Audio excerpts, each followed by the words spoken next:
I would like to call the special council meeting of the city of Tomball, Texas to order.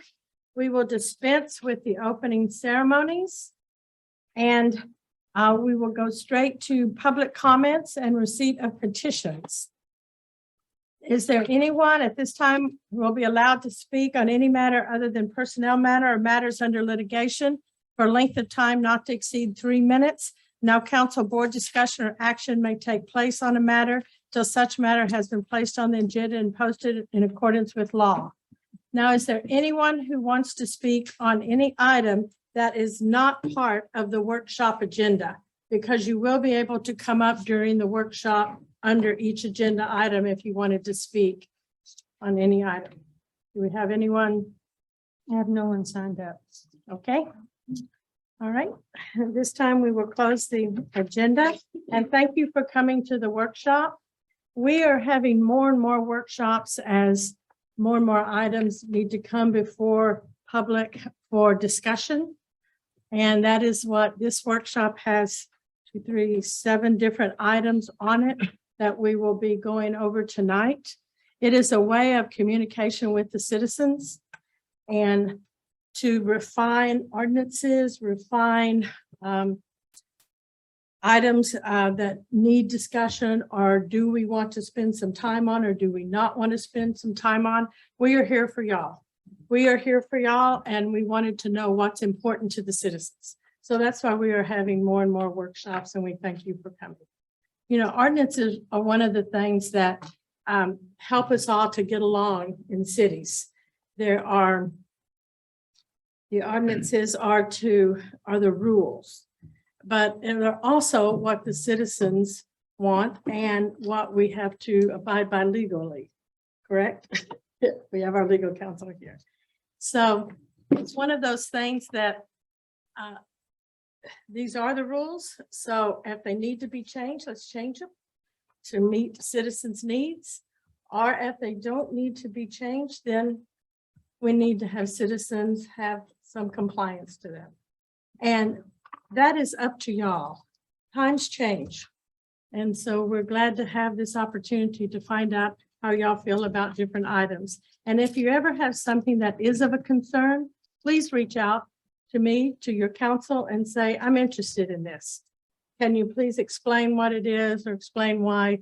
And we will be glad to put it into a workshop to talk to the citizens, because that's what we're here for. Find out what y'all want to do. Okay, with that, let us go ahead and enter into workshop to receive the presentation, hold discussion, provide staff direction for the following items. First one, Chief Burt, homeless encampments. Good evening, Mayor and Council. I've been asked to put together a report on behalf of the city manager. And in doing so, to discuss homeless encampments, I've pulled together and discussed with a great number of resources, not only in our city family, but starting with our city family, if I could, just hearing insight and ideas from the fire chief, from the public works director, and community development as well as other city staff. But I think more importantly, we have in the city of Tomball, when we talk about homelessness and people who are experiencing homelessness, we have some tremendous workers on the front line. And tonight, it's no accident that Barry Hart from the Tomball Emergency Assistance Ministry is with us. He has, as the executive director of team, Barry Hart is literally, I don't know how else to say it other than the front line, helping people who are absolutely in dire need week over week, month over month. So he's got a unique and brilliant perspective that I think all of us can learn from. With me also joining us tonight is Mr. Rob Marmestein from HCA Tomball. Many of the challenges of the homeless population have to do with a 25 to 30% of the population suffering from some sort of mental illness, and a large percentage suffering from drug addiction. Many of those folks end up at a great regularity in our emergency rooms with his very insightful staff. So these are two members of the community that are impacted by homelessness and then have a significant response. So with that, this homeless encampment PowerPoint is primarily a law enforcement response. And I'm doing that for two reasons. I'm doing it because that is why I'm here. I have a gun and a badge.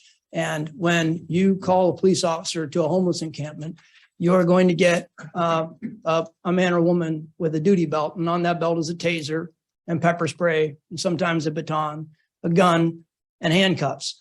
And hopefully a big heart and hopefully compassion and dignity and fairness and all that. But at the end of the day, when you open up your toolbox and what you have is a hammer, things can look like nails.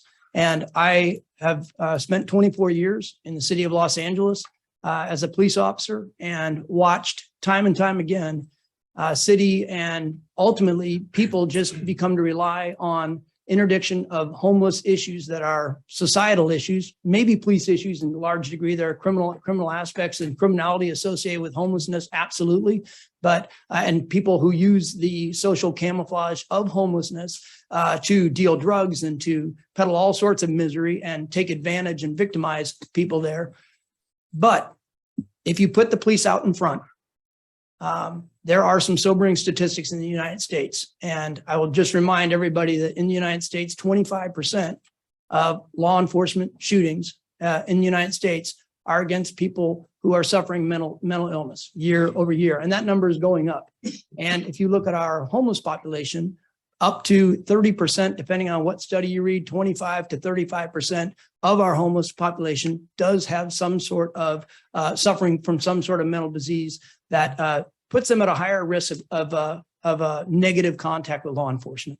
So I present a PowerPoint knowing and hoping you know my officers are dedicated with compassion and conviction to do our jobs, but understand that any response this city takes to homelessness, I would urge that it is holistic, it is thoughtful, and it looks at this from many different levels other than it's simply a law enforcement issue. So with that, I will get into a very law enforcement centric homeless encampment presentation. The first, we were asked to look at this about a month ago. My officers and I did basically four things. We identified the homeless encampments in Tomball. We looked at the crime reports and the calls for service year over year. We did a review of the current laws and ordinances, and then of city ordinances, and then we considered our resources that we have available to us regionally and in the city of Tomball. Just in the homeless camps, what you have in front of you, if you can see, I'm sorry, this slide looks like a bowl of Lucky Charms that fell on the floor, but if you look, there's a sea of little dollar signs that represent thefts, and it's overlaid to the city of Tomball. The red dots represent usually aggravated assaults and violent crimes. But by and large, nearly all of our violent crime in Tomball is aggravated assault, whether it's bar or domestic. So then on top of that, we overlaid our homeless encampments. We identified 10 homeless encampments in over a 2-week period. Some of the sites have been abandoned, several have now been cleaned up. But what we tried to discern was, and all these locations were on private or TxDOT property. What I tried to discern was, is there a connection to our crime, particularly our property crime? Because I didn't see any of our violent crime really overlapping a homeless encampment. And what I've come to the conclusion of is that the vast majority of our property crimes, our burglaries from motor vehicle, our thefts, while they may be in the proximity of a homeless encampment, it's much more likely that they're going to be in a parking lot. And that's why that people are coming into a parking lot to do a jugging or to break into a car or to steal a catalytic converter at a hotel parking lot. Versus it's near a homeless encampment. So I cannot make a direct correlation between our homeless encampments and any specific Part 1 crime, violent or property.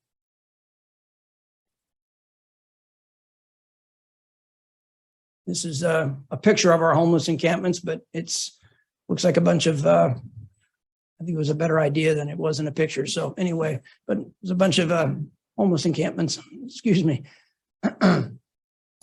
I wanted to then look at the crime reports and the calls for service as it related to homelessness over the last 3 years.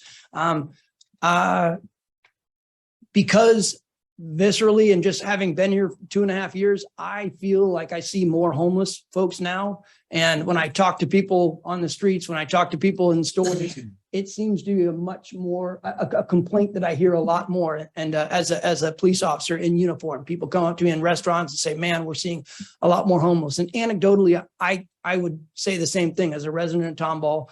Certainly, I've seen more than, say, even prior to the freeze. So going back, though, I look at how many contacts do we really have and that result in charges in all of 2020. So all 12 months of 2020, we had 8 charges. Possession of controlled substance and public intoxication were the leading charges. And that was during COVID, where really all of our crime and arrests plummeted. In 2021, the full of it, we've had 6 charges against homeless people. And in 2022, 4. I don't think these numbers are big enough to make a statistical variance, but I would argue that charges against homeless people are certainly not rising, even if we are seeing an uptick. We aren't being called to arrest people for criminally homeless issues more than we have been in the last 3 years. I do want to say that our calls for service have skyrocketed. The Tomball Police Department took 153 calls for service in the total year of in 2022 year to date. So up till the middle of I guess October, when we finalized this report. We had 153 calls for service. And if you look at 2021, the whole of 2021, we had 102. So that's over a 50% uptick, and then 59% taken throughout 2020. So really in 2 years, our call load jumped almost, what is that, 50 times 3, up nearly 300% in terms of calls for service about homeless individuals. Not when we get there, there's not necessarily a crime, but people are calling and saying there's something going on and I don't know what it is. Can you come and check it out? That's really the most common call we get. So when we deal with the criminal aspect of people who are also homeless, but they've committed a crime, the Texas Penal Code, the most common thing we find ourselves enforcing are criminal trespasses. And as recently as last week, we dealt with one right off of Main Street, and those folks have been criminally trespassed twice again, and now they're in custody for a burglary. So there is some link to that. The city ordinance, though, that we also have. City Ordinance Section 18163, homeless encampments on private lands. Basically, this is in our city ordinance. I created a handout for, I don't know if did you all get the handout in Trello? I'm not sure if you did or not. It is uploaded. What's that? It is uploaded. It is uploaded? Okay. I do have some copies if they need it, but okay. If it's uploaded in Trello, we'll go from there. Yeah, Real- do you have copies? Do you want copies of them? Yeah. Nope. Okay, all right. The tools in our toolbox really are nuisance ordinances in the city. So if people have a lot of junk left on their land that could attract or harbor rats or disease or filth, we can in fact go and cite and have done so in the past. And our toolbox, we contact the owner of the land and say, look, this is a nuisance, it's a blight, and we can cite for that. That's really that's our strongest tool. On public lands, House Bill 1925 passed last June, made bans encampments on public lands completely in the state of Texas. So we have a very strong tool with the House Bill 1925, which is significant in Texas because on the West Coast, the Ninth Circuit has disallowed that, but we are still allowed to enforce. If people are camping on public lands, we can take action and ask them to move. Chief, did you say that we can ticket the landowner under section 18-163 for homeless encampment or just unsightly trash or Yes, ma'am. Or what is the parameters being able to do that? Let me, I'm sorry, let me explain further. I apologize. So there are 2 sections in our ordinances. One titled nuisance, which means a definition which describes any unlawful act or omitting to perform a duty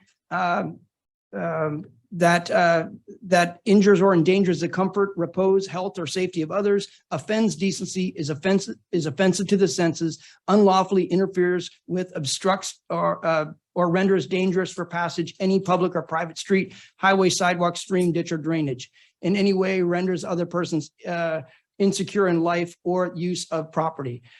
So there's that nuisance. But the stronger section is section 18-164 titled illustrative enumeration.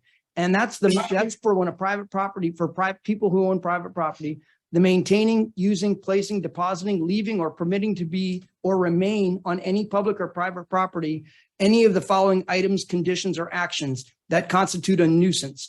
And the nuisance is several. There's 8 of them, but I'll only read the important ones. Really, beyond noxious weeds and rank vegetation, we have any condition which provides harborage for rats, mice, snakes, and other vermin. And section 2, accumulation of rubbish, trash, refuse, junk, and other abandoned materials, metals, lumber, other things. So really, those 2 sections give the city some teeth if for zoning to go out and say this is a nuisance or this is a blight and we need you to clean it up. And if you don't, you're subject to a fine. And so that is a potential for the city, ma'am. Chief, that's though by compliance, correct? That's not handled by the police department. My recommendation is it would be handled by compliance. Okay. And I agree. yeah, go out and do it. My only ask is that sometimes folks in encampments are entrenched in their ways, and sometimes it's okay to have police officers there as a benevolent blue force to sit back and make sure that the peace is kept, and that's okay too. So we do not have to get permission from the landowner to remove that under section 18-164? In my interpretation, I know we have legal counsel here, is that the best practice always would, particularly for a city ordinance, is to seek voluntary compliance. Reach out to a landowner and say, hey, this is going on your property. We've had complaints, or the city is identifying this as a problem, and we want you to clean it up. These things have a way of growing. Could you clean it up? And usually Mr. Escobar and I, we got voluntary compliance very quickly behind Fire Station 1 once when we had a problem that sprouted up, and the landowner had it moved in a couple of days, or excuse me, a day and a half. So I think the best thing, ma'am, is voluntary compliance. Okay, So. but if they don't, is that what we're discussing today? If the landowner does not want to comply? I would have to seek legal counsel, and what I've heard and seen done in past is people put a lien. The city has put some sort of lien on that land, and then until compliance is achieved. So just for, the 3 ways that you can get on property, we have no right just to enter on private property and do whatever you want to. So it's either by, either your police officers or your code enforcement, they drive by from the public place of observation, they see whatever violation it is, in this case, a homeless encampment with nuisance. And so by that viewpoint, they can come in and they can ticket the property owner. Second would be if they're invited, like if there's like say a neighboring property that can see this going on, and from a typical point from there, and we're invited onto that property to see the issue, we can do that. The third is if we know of something like that and we're property owners prohibiting us from coming in, then we can get administrative warrants to enter on property to enforce our code. So that's the 3 main ways you go about enforcing these kinds of issues. Okay, thank you. Thank you, sir.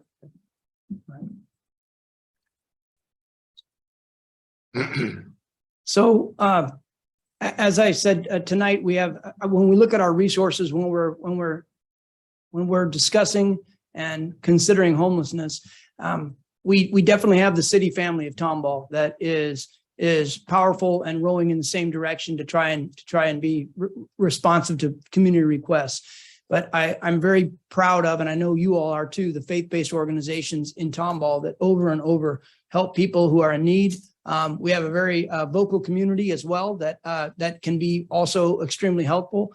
We have mental health clinicians that really are the true experts in terms of getting people the help they need, because so many of this vulnerable population is suffering from mental health. And then finally, of course, we have law enforcement. And as I close, I discussed that is that there is a criminal element to this. Recall a story. I got a call from one of you all last week of a person, that basically there are people camping out in the deck. Those people got moved and they went on to burglarize a building owned by the city of Tomball. And within an hour, we'd found them and taken them into custody. So you have to be able to look at homelessness as, multi-tiered, but there is a law enforcement piece in this, and there's a part in it, and we will certainly not shy away from our role at all and do everything we can to help a response. Looking for a path forward. As I close, I look at just as we're dealing with this, there are many words that come up when you're thinking, how would I handle this? Would it be, I have to be humane, I have to be fair, I have to be legal, I have to keep people's dignity, I have to make sure that we're kind, all these things that Tomball is known for, all these things that we've done so well, but we have to be effective because there are myriad stories around us, state after state, and even cities that haven't handled problems maybe correctly or holistically and ended up far worse off for it. So I hope this presentation was somewhat enlightening, and just a reminder that a couple of the gentlemen are here, and I know their time schedules are tight, but if there are questions for them, they're either Rob Marmerstein or Barry Hart. They're absolutely willing to take them as well. And I'll answer any questions as well. Chief, I know it's not against the law to be homeless. Mhm. The only laws that I know of that are on the books basically are, I think it's called larceny, or what are you just laying around and what is it? Loitering, that's the word, loitering. Layering. I've called you, I've called David, called the mayor, I think a couple of times maybe, about the homeless problem, because we get phone calls about the homeless problem. What do you recommend that we do to encourage the homeless not to try to reside here homelessly? I mean, everybody hits on hard times, and I'm just like everybody else. I understand that. And I know we have a lot of mental health issues, but we've got a lot of people who are scared, and that's the key, fear. And you've proven tonight that there's really not any basis for that fear other than the unknown. How do we handle that, and how do we enlighten the general public, I guess, to these situations?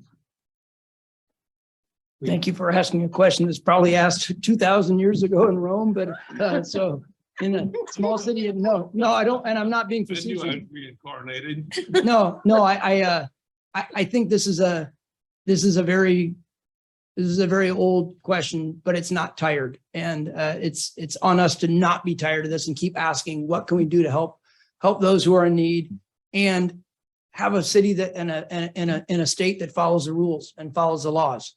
And I don't think they're mutually exclusive. I think when we find people in our midst that are struggling, we do have resources. And part of that is getting everyone on the same page to recognize the resources we can. About a month and a half ago, the mayor asked me to put together a homeless resource guide, and that's done, but it's a growing living document, because identifying our veterans, we don't have homeless veterans in the city of Tomball yet. There are just wonderful resources around. The veterans, the homeless we've contacted are not veterans, but identifying resources that are local, where people can get help, identifying by understanding the things that they need. And I don't think I can say I haven't done a good enough job of that, going out and saying really to a homeless person, interviewing them, what is it you need? And I'm looking, where's Brandon? There's Brandon Potan. I can't tell you how many times in the past 2 years, Brandon's either pulled money out of his own pocket to put somebody up in a hotel, or made sure that we did that when it was really, really cold.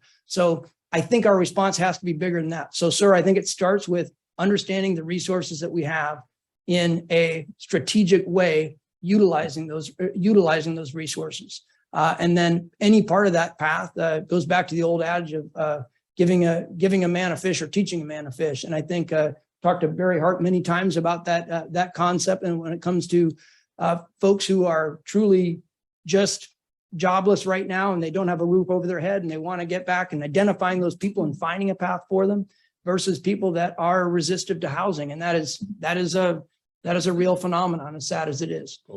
So And I don't have a good or decent answer for that. I So, just know they have a network. And they find out there's something here. We're gonna have more come here. so I'll give you an example. We have a great store in our city, Resale with a Purpose. And they get they've raised over $2 million since they started and done wonderful things for the kids in Tomball and many other resources.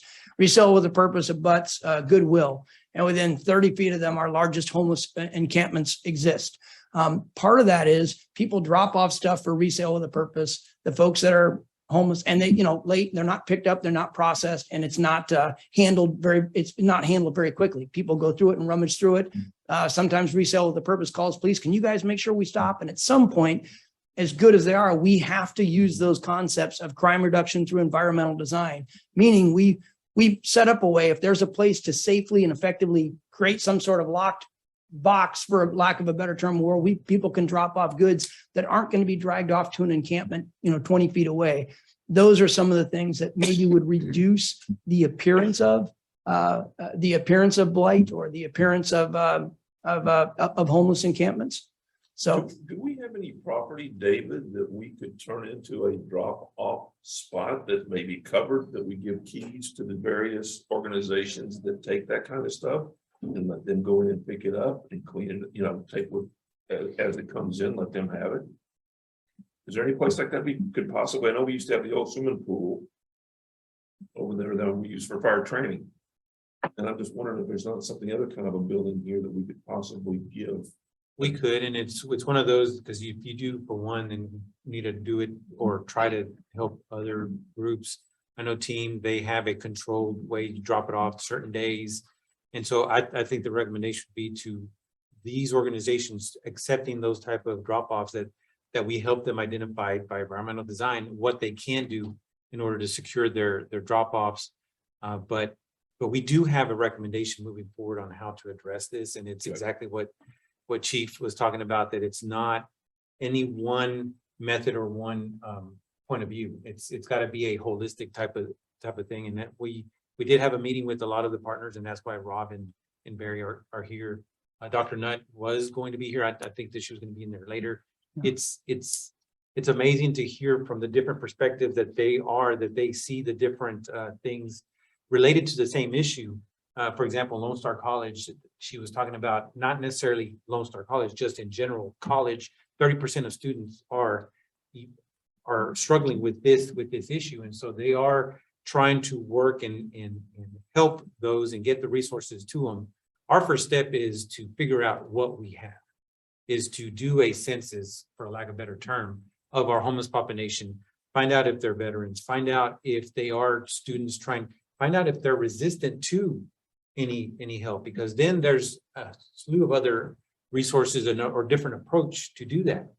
If we do attack it with just the law enforcement arm of it or code enforcement, what we do find out is that we do stir them up and we evict them from their camps, and then we see them roaming more often. And so that does add to the issue. So I think that our first step or recommendation would be to do that first thing, is identify who we have, gather up all our resources together and act as a group.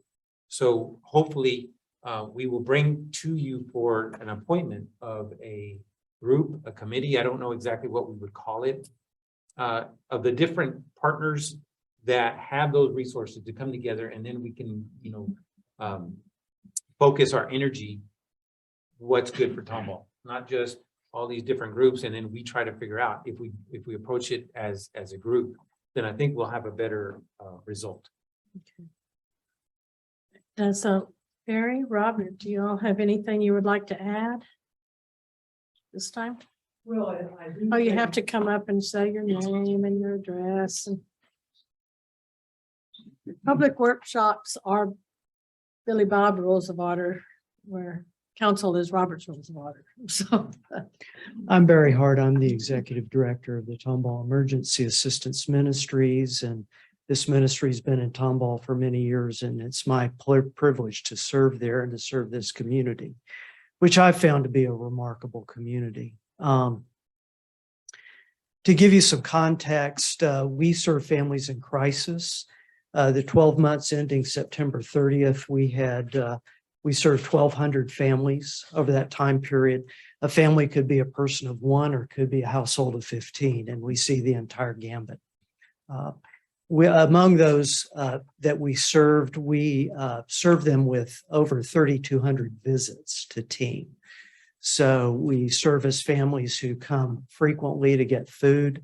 Typically, they can come every three weeks for food. Are homeless, and I don't want to suggest that homeless is a large portion of our ministry, and we would not see it as a core ministry of what we're trying to do, but we do see the homeless on the streets. And we have some that walk, we have some that what we would call vehicular homeless and who are living out of their cars. We can service each a little bit differently. In other words, the person who's walking, there's only so many groceries they can carry with them. And up till about 2 weeks ago, we were able to have those walkers come to us every week, but our shelves have gotten a little lean, but fortunately with some recent food drives, we're picking that up, and we've had to say, come every 3 weeks, which is typical for a family. Certainly with folks in crisis, we're always going to have that issue. It's not going to go away. And a couple of thoughts that come to my mind, and when we service those homeless, we see, as Chief Burt suggested, we see the gambit. Some are drug addicted. Some have mental issues. Some have other issues that have caused them to be relationally estranged. And we try our best to do what we can to serve them. Our efforts at Team are to try and build relationship with our clients and not just give a handout. And we're trying to do that with our homeless population as well. A couple of things come to my mind. We don't provide shelter. And frankly, that's hard. It's hard to know someone doesn't have a place to stay and you can't really do anything for them in that regard. We've tried to accumulate some other resources that help us to direct clients. And probably the hardest is a mom with young children who's escaping an abusive situation or just got evicted from her home and not knowing really how we can help that person. And that's unusual. You know, that's not the person out living on the streets. That's the person who just got in that situation and trying to help provide for them in a particular way. So those are the challenges that we have. A couple of things that come to my mind are, what are other communities doing? Like I said, homelessness is not our core ministry. And so we haven't pursued studies about what's going on elsewhere that would help us understand that. That might be something the council would want to consider, is looking to see what other communities are doing with the situation. I do know, and it's wonderful to see our community growing, but poverty and homelessness are only going to grow with our growth. And so we do need to get a handle around it and figure out what we want to do. Any questions? Thank you. Thank you.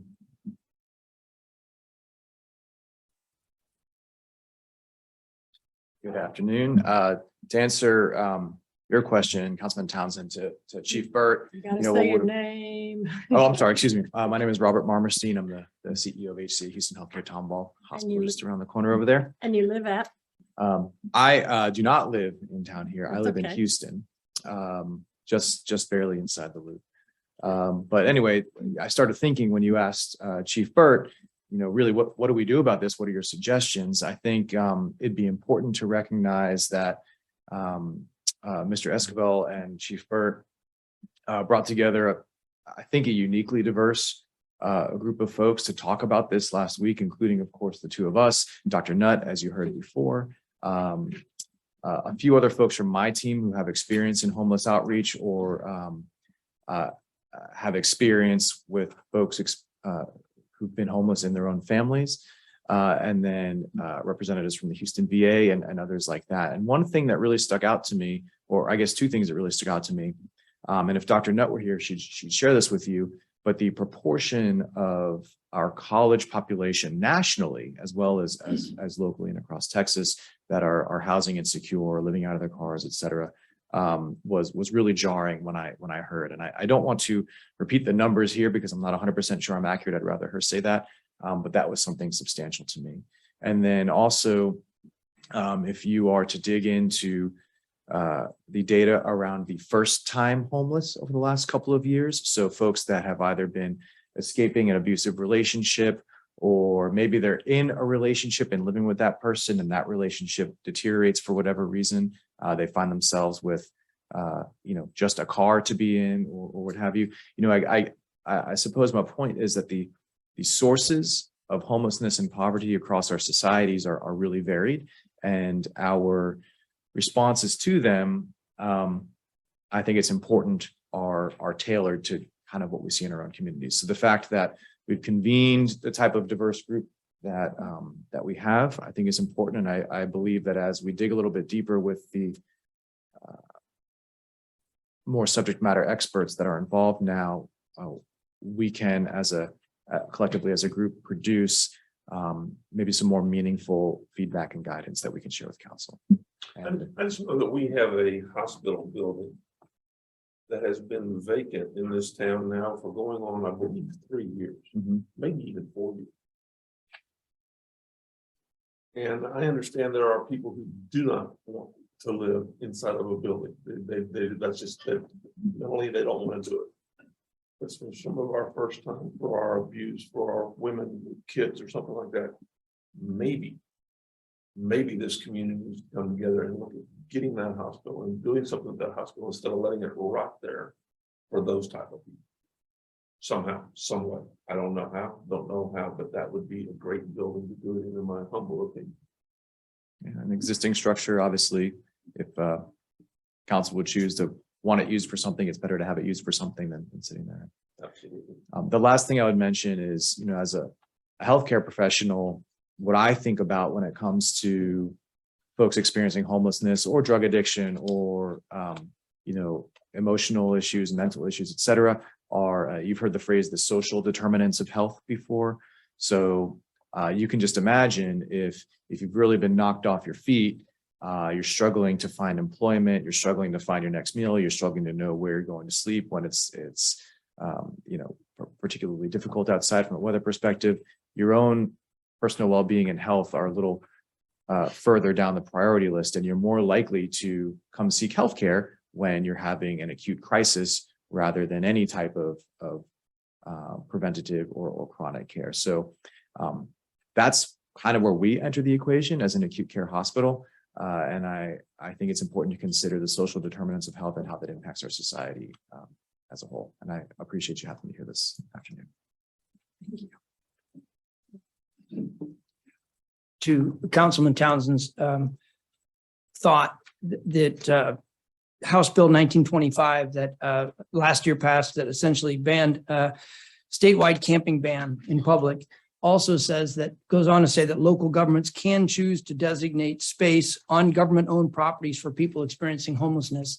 But it's got a whole list of caveats that if a city government tries to do that or chooses to do that, they shall provide restrooms, medical care, police and communication and transportation services, et cetera. So it's a pretty healthy list. And I don't know if the building you're talking about is a city owned or not, but anyway, that's, if the city looks at that, there are several things, and that has to be approved, by the Department of Housing and Community Affairs, Texas Department of Housing and Community Affairs, if we choose to do something that way.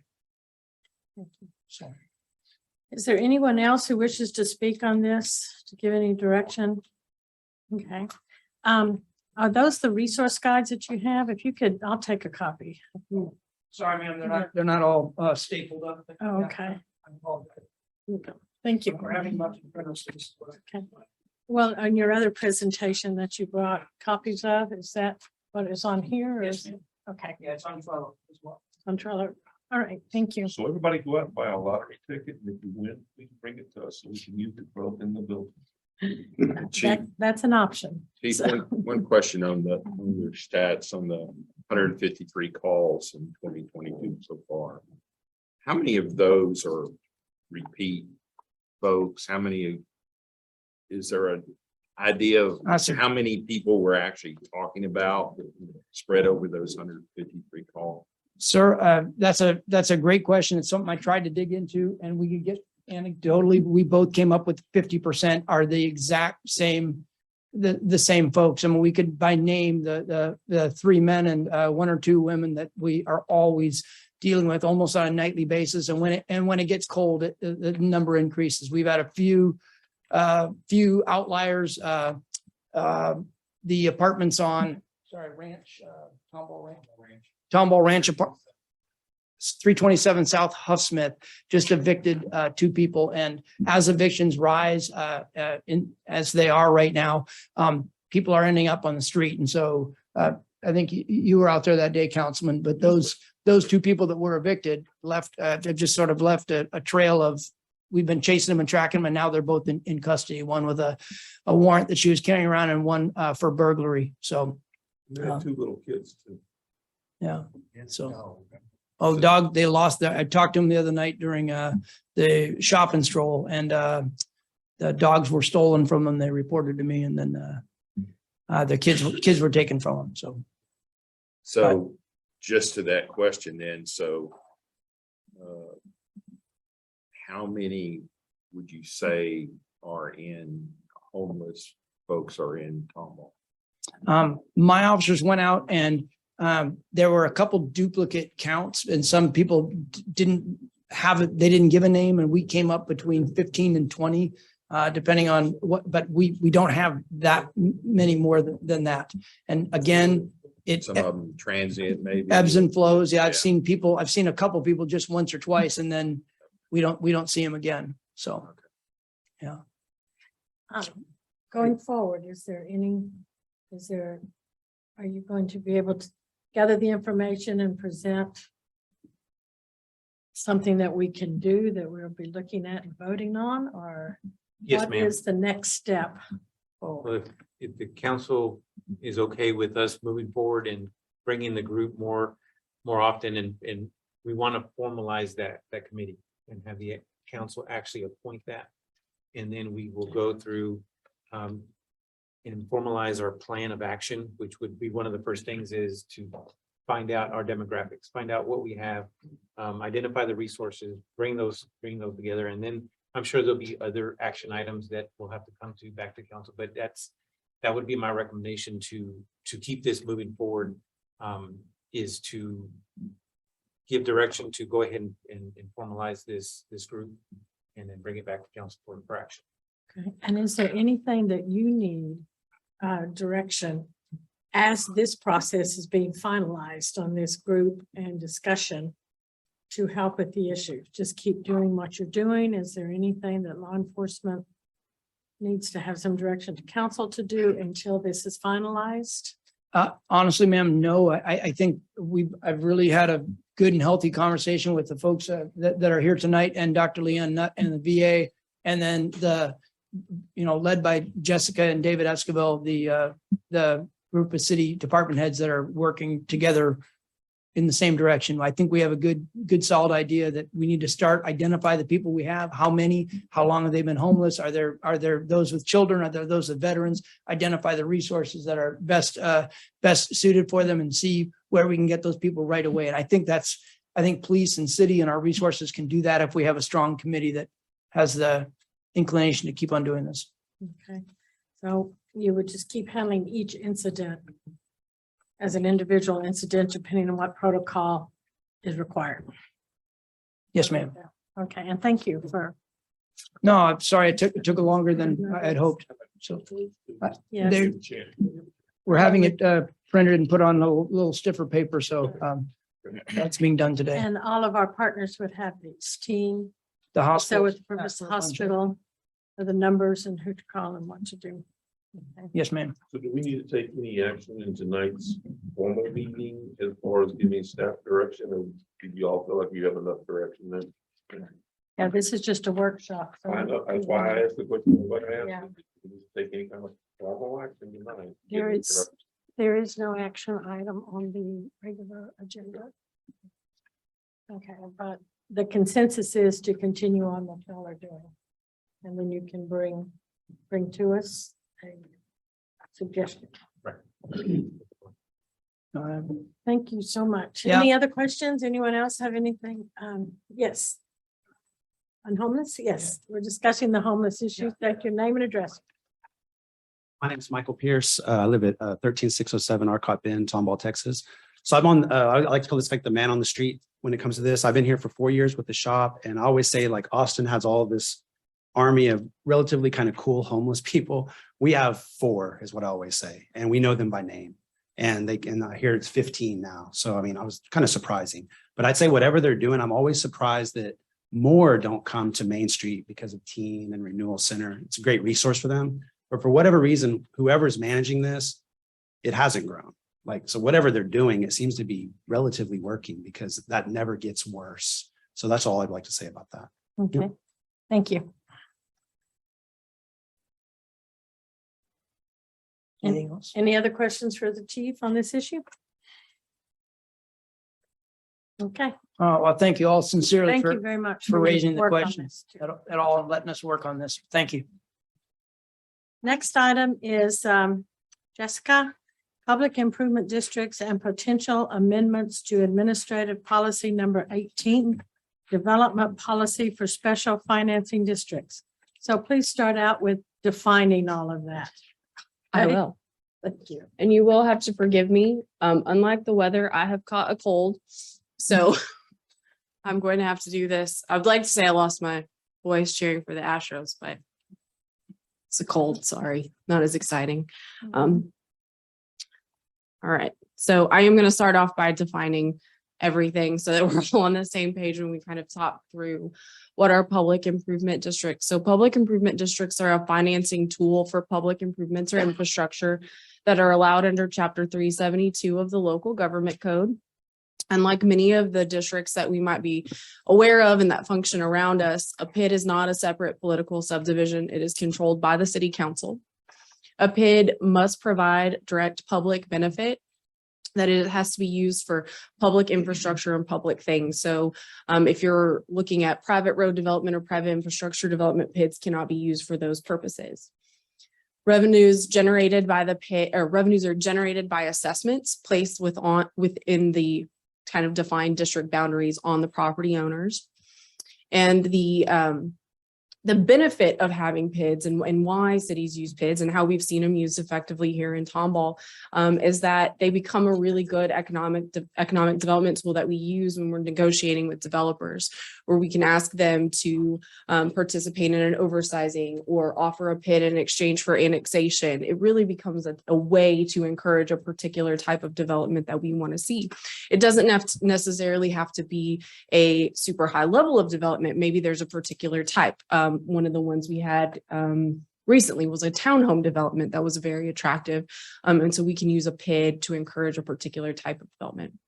And lastly, they can issue special assessment revenue bonds. That's how a number of our PIDs are operated, in which we use debt financing to support the public improvement district. And I'll go into more detail about that. This is just sort of a incredibly high level summary of what are the public infrastructure, public financing options that we have in the state of Texas. So they run the gamut from direct public financing, which is what you see when the city kind of takes on capital projects and funds the improvements through our regular revenues or debt, all the way to municipal utility districts, which are separate political subdivisions that you see generally occurring outside of city limits, but are possible within city limits as well. But there's various levels of who funds what, how it's funded, whether it's an additional assessment, whether they have a taxing authority, whether it's funded by a developer. But PIDs are just one of those tools that we have at our disposal. In the city of Tomball, we have 13 PIDs. PID number 9 was actually repealed, so It's why they're numbered 14, approved with various structures, both financially and size. A number of our PIDs and sort of in initial development were cash PIDs, and that the developer is reimbursed over time directly from the assessments levied on the properties. Over time, we also added debt PIDs, which is where the developer is refunded through an assessment on the property through the special revenue debt. And then the assessments go to pay the debt service. And that's sort of the different mechanics there, but generally ranging the assessment rate between 50 cents to 96 cents here in the city of Tomball. So for this sort of next set of the presentation, this really goes back to the conversation that we had before, sort of when do things happen in the life cycle of a PID? So again, this may be, if any of our consultants are watching, a vast oversimplification of the steps that they do and that the steps that our team go through, but try to break it down into sort of 6 simple steps that happen in the PID life cycle. So the first step is the policy level. I'm sorry, that's very small on your screen, on that screen, but under the policy section, this is where council is using your adopting master plans, determining what types of developments you'd like to see. And this is the phase in which we develop the policy, the PID policy, the document that we have publicly noticing developers of here's what we would like to see in the city of Tomball. And this is what we would use to consider a public improvement district, because again, they're a discretionary act. So council kind of gets to set the rules of what comes forward and what you'd consider. The second phase, the application phase, is where a developer is going to come to the city of Tomball and say, I can meet your criteria and here's how. At that point, the city can enter into negotiations with the developer and say, well, we'd like to see maybe something get oversized, or maybe we'd like to see an additional amenity. And at that point, you could deem the petition and application complete, and it would move forward to the creation phase. And in that phase, council would take action by resolution to accept the petition, hold the public hearing, begin the negotiation of those legal documents that you often see come before you, those development agreements, any sorts of terms of the deal. And those would all come before council. And the final act would be that council creates the PID and sort of agrees to all of these terms. Then you enter into the development and financing section of a PID. This is when you see a lot of those resolutions coming, asking for the levy of the ordinance, the preliminary service and assessment plan. If there's an applicable special revenue bond sale that's going on, there's a number of things that kind of happen in that process. At the same time, the developer is constructing the development, and they might be making sure that they're meeting certain milestones. If debt is being used in particular, we like certain milestones to be met before we issue the debt on their behalf. We like to see the public infrastructure completed. We like to see a number of lots sold or homes constructed. And those are sort of running concurrently. Sometimes one will inch ahead and then another will inch ahead, but they pretty much run concurrently. Once that's all done, the PID sort of enters into its sort of life term, whether it's the 15-year or the 30-year PID. Council's going to see the service and assessment plan annually. You're going to see updating, continuing disclosure documents, particularly if there's special assessment revenue bonds. And on the property owner side, the property owner is going to see that assessment annually as part of their, usually it comes on part of your tax bill. So to kind of say all of that is really to answer the question that was asked last time, was when does council kind of have the majority of influence in these deals versus when does council sort of bound by the deal that was negotiated? So I kind of split it up to show that city council can negotiate sort of in those first 3 time periods. At that point, before the development agreement is signed, before the PID's created, you have the ability to negotiate with the developer. Once those agreements are signed, you're bound by the terms of those agreements. That could include the development agreement, that could include the service and assessment plan, or any of the bond covenants or debt documents that are associated with the special assessment revenue bonds, should the development choose to go that path. Jessica, Yes, sir. public improvement district. Most of these are residential, correct? In the city of Tomball, they are all residential with, So if somebody is developing a subdivision and they form a PID and they have amenities, can they restrict that only to the residents? Or because it's called public improvement district, does that mean anyone of the public can go and utilize those amenities? the amenities would have to be public if the PID is going to pay for that amenity. So if they want, there's a special set of things within the law that PID's assessments can be used to be paid for. So even take a road.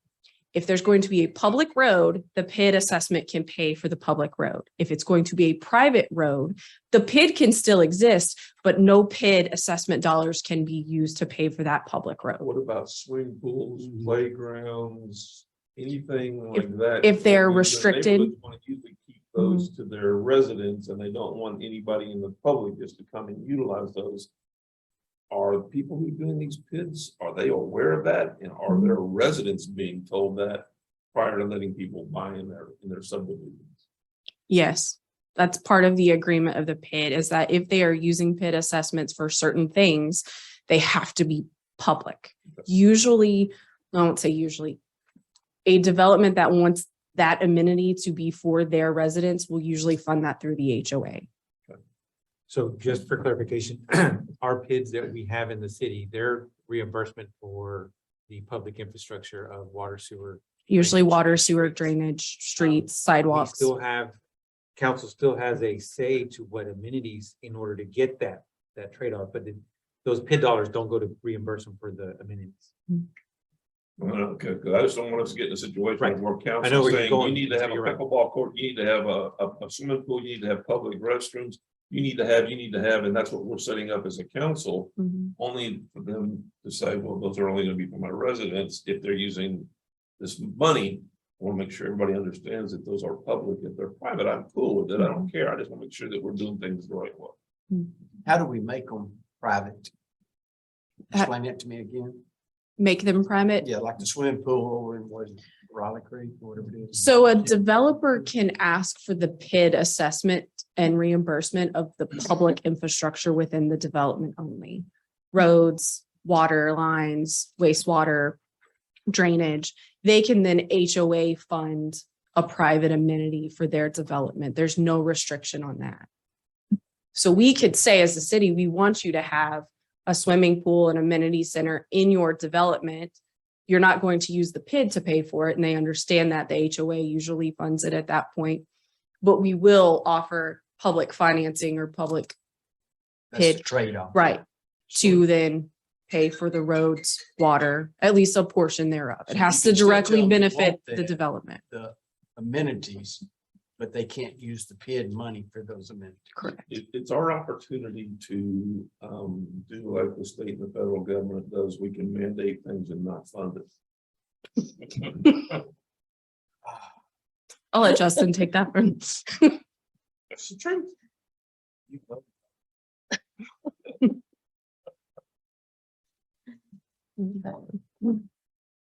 Okay, so the last section of the presentation is just going over our PID policy and what are the requirements and proposed changes that we would recommend to our PID policy. So our main goal with our policy is to ensure compliance with the law. First and foremost, we want to make sure that Chapter 372 is our guiding light as we move through the PID process, and we have a lot of folks that help us do that. But we don't want to put anything in our policy would put us in a position where that we couldn't meet that. The second is we want to provide clear guidance to developers on what is the city process and what are the development standards so that they have expectations of how this process is going to work with the city of Tomball. We want to make sure that we're looking at what are the best practices. We want to make sure that we're getting something that has value. PIDs are a way that we can really ensure a certain type of development. Like I said, it doesn't have to be meaning super large homes, but what type of development do we want here in Tomball? Do we want neighborhood friendly developments that have parks and those types of facilities? We can use the PID for those purposes. The policy also gives staff clear direction on how to engage with developers. The first time that you guys see a PID is usually after months of discussion with staff. And we're trying to work some developments through our process to make sure that when we bring you something that we're meeting your goals and objectives. So that policy really helps us on the front end say with developers, hey, this is kind of what we're going to expect. So this is what council's going to want to see. And so before staff gives a recommendation, we want to make sure that they're in compliance. And lastly, is we want to make sure that we have the flexibility within our policy, that something isn't so rigid that we shut the door on a type of development that might be really beneficial for our community. So we want to make sure we give ourselves room to allow innovation, to allow creativity in some sort of attractive development. So our policy has 16 sections. I am not going to go through all those because I will lose my voice long before we get through that, but I'm only going to go through the ones that we would recommend changes. So the policy considerations is sort of the real backbone of our existing policy. Our current policy has 10 identified criteria under which we would identify applications.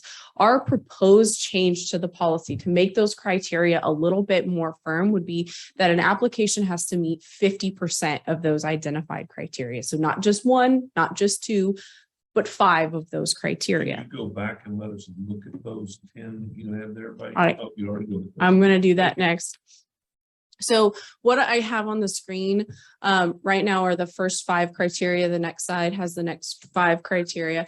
But what it really says is these are the things we want a PID to do. So for the first one, let's say generate economic and superior development benefits beyond what would normal development would generate, and not be it must be self-sufficient and not adversely impact the ordinary service delivery. To meet that criteria, an example of what we would be looking for in the application would maybe be a cost benefit analysis of that development. What is the economic return of a proposed development versus what would be required by code? How are they going above and beyond in their cost benefit analysis to show the return back to the city? And then how would they demonstrate value created, demonstrate the value created by the development to meet the cost of the city to serve the development? It's not hard to figure out the cost of service for the city. We know the number of residents, we know our city budget. Developers do this all the time, and they determine what's the cost of service that a resident by adding a home or a family to our community has. And then they demonstrate how their product is going to exceed that cost of service, so they're not going to adversely impact the city's budget. That's a pretty standard, I said, implementing best practices. That's a pretty standard requirement for developments in communities these days. Things like providing improvements in the public right of way, landscape streets, bike lanes, sidewalks, things that make the community more attractive. I don't want to go through all of these in detail because they do kind of get long, but I wanted to make sure you had examples of what staff is looking for in that application so that when we bring something forward that you do know we've gone through those criteria in that application to make sure that they're meeting those criteria. These are the additional ones, and I'll kind of pause if there are any questions about the criteria. Councilman Townsend, I know you might have had one, but they go into things like preserving natural amenities. I know we've had discussion about preserving landscaping, preserving buffers between properties. The preserve and protect natural amenities would be one way that a developer could say, hey, I'm going to add an additional landscape buffer, or I'm going to leave existing trees or lakes or streams that are in place, that they would have the opportunity to demonstrate that as part of the PID process. So let me ask for clarification. You've given us these 10 considerations, and they only have to meet 5. Who determines what 5 they meet? So council would ultimately, the first step would be they're required to submit an application. They're required to check off which 5 they think they meet. Staff will review it. Staff will come to the recommendation to council and say, we think they meet 5, think they meet 6, we think they only meet 3. But it also gives us the flexibility to say they're meeting 3 of them, but meeting 1, they're going way over and above on that one. Is that something we also want to consider? So it's ultimately council's decision as to whether that criteria is met or not. So is there anything that we have in our policy that says small developments are here. And for a larger or medium sized, you're here, and then for a large, they're there. If you look at the Woodlands, for example. And some of their larger home subdivisions, if you will, for lack of a better term, they may have 2 or 3 parks. Where only a smaller one may only have 1 park. Mhm. Is that something we need to be looking at as a municipality? I would not recommend being that prescriptive in the policy itself. Again, it goes back to flexibility. If there's a particular type of development that works for, you absolutely could ask that of the developer in part of your negotiation. But being that prescriptive in this policy might eliminate someone from even wanting to have a conversation. Jessica, have y'all removed the acreage? Because when there, I mean, before our rent was around, didn't y'all have something that had to be so many acres? We still require 50 But acres. it's not, this wouldn't be listed under here? That is under another section. For debt pits, I'm sorry, Okay. it has to be 50 acres. That bid versus Yep. what other kind of bid? A cash bid? Cash. So what is it for cash bid?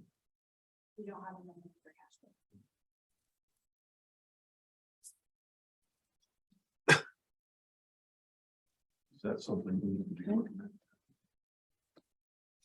All right, is there any other questions? Did you have a question, Councilman Towns? I just said, is that something we need to be looking at? I mean, But why is it like that? yeah, So a debt PID really needs to have substantial value for us to consider issuing debt to make it worthwhile both for the city and for the developer. It's a pretty intensive process. It doesn't mean that if you're not 50 acres that we won't issue debt, because that policy was in place for Seven Oaks. And we did agree to a debt PID on that townhome development. And they gave a good justification why. If you remember, they came and said, because it's a townhome development, we're generating the value that a single home development or a detached home development would on 50 acres. So by giving ourselves the flexibility within our policy, say, yeah, our standard's kind of 50 acres, but we're willing to have those discussions if you can demonstrate or justify why we might stray from our policy. We're willing to have that conversation. Did we not also ask them to go back and put some amenities in? We did. And in fact, when it first came to you, staff did not recommend that PID because we didn't feel that it met the intent of the policy. Through those discussions with them, they did add additional amenities, and they came back and they had they have a wonderful development that they're moving forward with here in Tomball that have additional amenities and a PID. Some oak trees along the main road. Mhm. Any, do you have? I just had a few more slides, just to wrap Kind up. of short on time. And real quick on this last one, have support of 100% of the owners of the property within the bid. Well, why is that consideration there? That's because under the law, you are not required to have 100% of the property owners within a PID, and we'd like that standard to be 100%. I mean, we're setting the PIDs up before really they Yeah. start building houses. Or they sell a lot. There is potential in the future that you don't have a sort of greenfield PID coming to you. And so again, the law does not require 100%. I think in Tomball, we'd really like to see 100, if you're going to be subject to that assessment, that you understand that you're going to be subject to that assessment and agree to it. Got it. So you're saying that there may be a development comes along and halfway through it, they decide they need a PID and start the process. Yes, where I've seen that in my experience come into play was on a commercial PID. For multiple, there were going to be certain leaseholders and certain lots sold within a commercial development, but really making sure that 100% of the owners of the property understand what they're agreeing to. When we were up Fort Worth, the one gentleman was talking about a subdivision that was already there, and they wanted sidewalks, Mhm. and they went and got the PID just for the sidewalks. Mhm. But so they'd had to get 100% of the people to agree to that. Okay. Yes. All right. Okay, the application is the section where we would require the compliance. So I'm not going to go into detail of that. The other change that we were recommending that was part of the discussion at the last presentation was recommending changing the highest assessment rate. So the current policy just says it's 96 cents per 100, dollars of assessed value. There's no variation between 15-year and 30-year PIDs. Based on what we heard from council, we would recommend going to a policy that allows a maximum assessment of 96 cents per $100 of assessed value, but it's limited to only 15-year PID. So if you would like a 30-year PID, going to a 48 cent or half of the assessment for the $100 of assessed value. What I will say with that is I want council to be very aware, and our financial advisor wanted council to be very aware that the limitation of a 48 cent PID on a 30-year term is probably going to restrict most, if not all, developers from being able to use debt financing for the PID because the assessment won't generate the revenue that they need to cover the public infrastructure costs. So I just wanted to make that clear. That if we imposed that limitation, that it could really take that 30-year process off the table. Jessica, what are your feelings about Councilman Stoll? And he's kind of got me on board with only allowing 15-year kids here in Tomball. How is that going to, do you think that's going to be an adverse effect? I couldn't say. I don't know enough about the development market and development financing and what the stack looks like these days. I know that the last ones that we've dealt with have been really seeking debt financing. Obviously, the interest rate environment is ever changing, but with that, so is the cost of public infrastructure. It is, what I will say is that anything is just a tool and it's a discretionary tool. So if we completely took debt financing off the table, that tool is kind of out of our toolbox.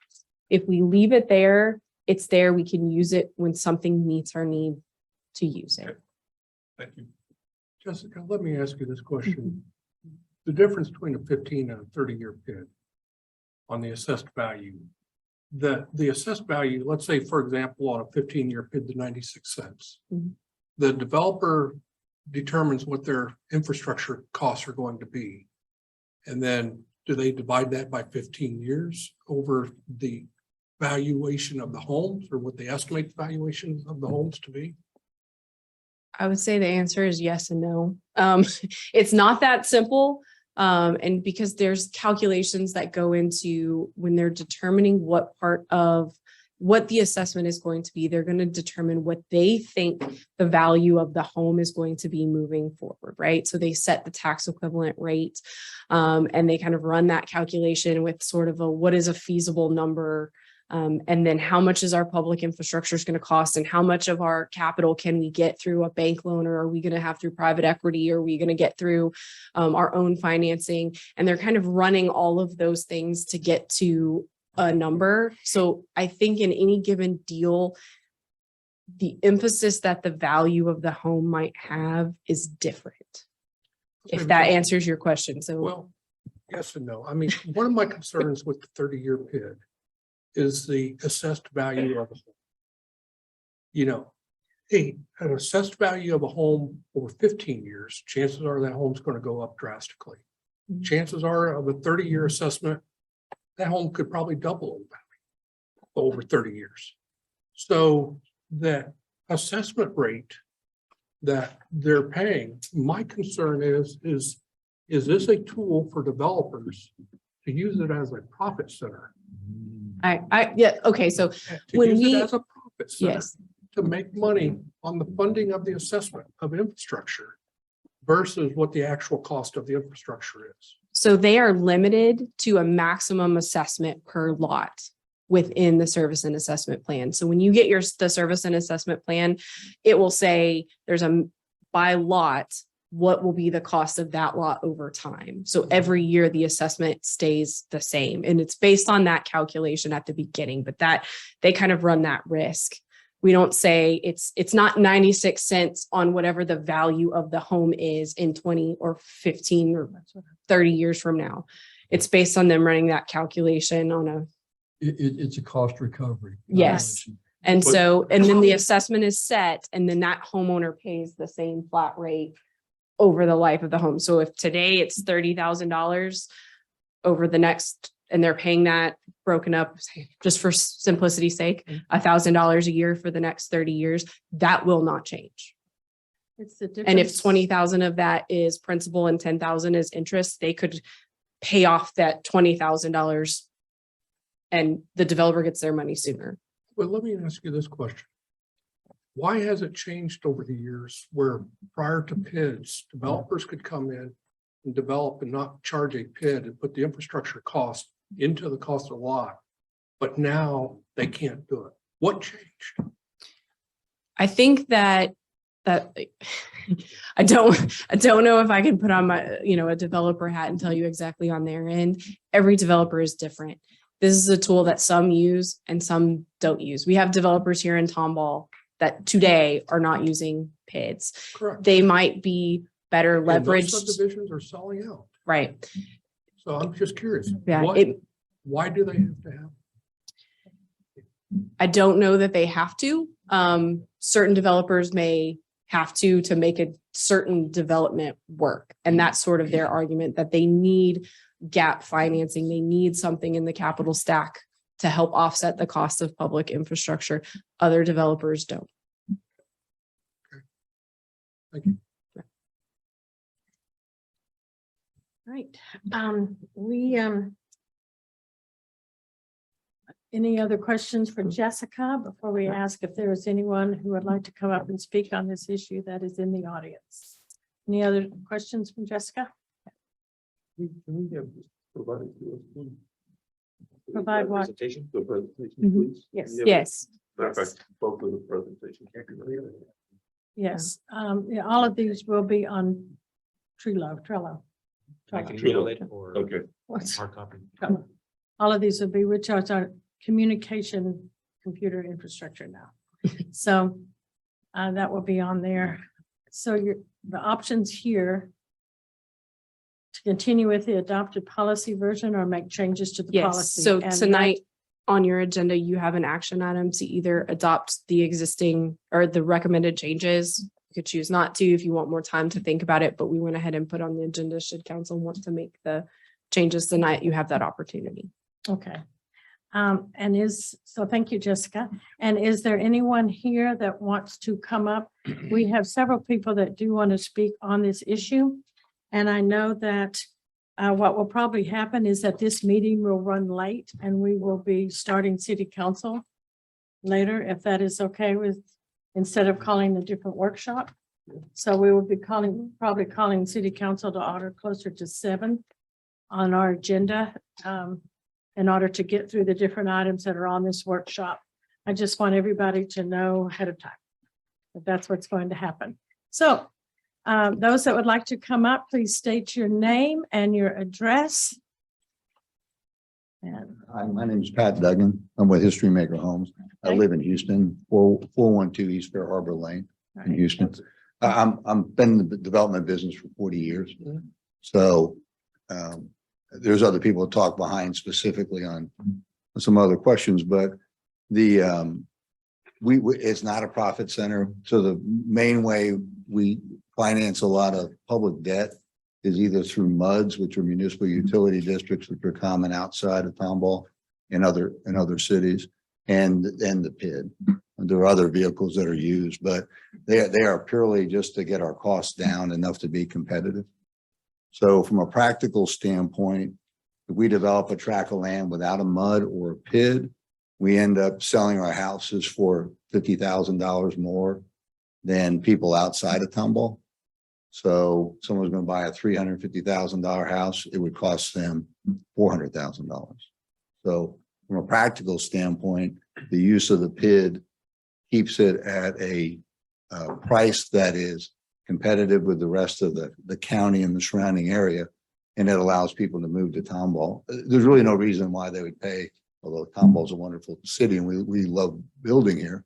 But if you could be, 1 foot outside and pay $50,000 less, you're probably inclined to do that. So it's not a profit center and it's purely cost recovery. Let me ask you this question. I am curious though, Councilman Barr, go ahead. with with the cost of the lot, Mhm. and then with the PID assessment, you're basically paying $50,000 or $30,000 more for the house anyway. With the PID assessment? with Well, the PID assessment. you could say that if you were to stay there the whole term of the 30 years for paying off the debt. But in reality, the average person stays at home about 7 years. So from a practical standpoint, they don't end up paying that. It's really like kind of like financing a car that you sell halfway through the term of your note. So you really never paid the full amount for the car. No, it's really for sure. It's a good question, but that it makes it more affordable. That's why Texas, as just a general comment, has Well, been so you know, affordable. When you say it makes it more affordable, you Be- financed over either a 15-year period or a 30-year period, those infrastructure costs that would typically go into the cost of a lot. Right, so the alternative is to have them finance all that up front and have their house be more expensive, right? In essence, it is. But it's really not. Their payments are less because of when you look at the payments, they're less due to using the PID. But you can't If write you- those if off. you say so. Well, can you write it? No, you can't On write your it off. taxes, you can't write it off. But It goes into the you basis of can the write house. off property taxes. No, you do not write off PID assessments as tax. It goes into the basis of the house. That's it. Well, that may be true. I do know for a fact, though, from a competitive nature, you're at a disadvantage if you don't have a reimbursement vehicle. Well, then let me ask you this question, because you said that by having the PID, it allows the house to be less expensive at the time of purchase. Correct. Okay, like it was mentioned in this meeting, we have subdivisions in town new subdivisions that don't have PIDs. I'd have to look at their cost structure and understand how they're doing that. Okay, but my question that I've always asked is when it comes to assessment costs, when real estate agents go out to set valuations of homes Mhm. and they start pulling up comps, they don't look at what subdivisions have PIDs, what subdivisions do not have PIDs. But if they all of a sudden pull up a house that's in a section that has a PID versus a section or a subdivision that does not have a PID, and they compare values, but the valuation of a home that's in a subdivision that has a PID is lower priced, does that affect the sale price or the valuation of that home in a subdivision that does not have a PID? I mean, is there an unfair disadvantage? Yes. Well, I don't know. Did the other community have the opportunity to put a PID on it? Yes, And they opted not to. correct. So I don't know what the rationale would have been to not put the PID on it. But, Because even in areas of town that were built prior to PIDs coming to town, I think that has a detrimental. What I will say as a effect on general those statement, I can't speak to Tomball because I really haven't done that much in Tomball. I'm involved with Seven Oaks and that's really the extent and other land we have under contract now. But I will say in the larger Houston area for sure, what made the city develop, meaning all the different counties around the cities, is the fact that we had MUDs, which is the same as a PID as far as getting reimbursed. And that's what kept our affordability what it's been. I don't care about the rest of Houston. No, I care about the residents of Tom. Well, no, I appreciate that. I'm just saying as just a general statement. Otherwise, they wouldn't have done the MUDs or the PIDs. Mhm. They would not have done it, and it has made it affordable. Because I will not vote for a 30-year PID, and I'm getting very close to stop voting for 15-year PIDs. Now, I'm only one person. They're probably still going to pass, Right? but I think they're starting to become detrimental to other property owners. Well, if you were to look at on a time basis, depending when things were done, is we talked about on Seven Oaks, how costs went up $3 million on development costs. Mhm. You look at the cost of land and what that's done over the years. I would say if someone, and I don't know what neighborhood you're talking about, But if you live in a neighborhood in Tomball that you purchased your home 10 years ago, you have a huge advantage because you didn't have all those additional costs. And we've had all the supply chain issues, which have also increased all the costs. So I don't know. You may or may not be comparing apples to apples. I mean, and just one comment too, I'm in favor of 30-year PIDs.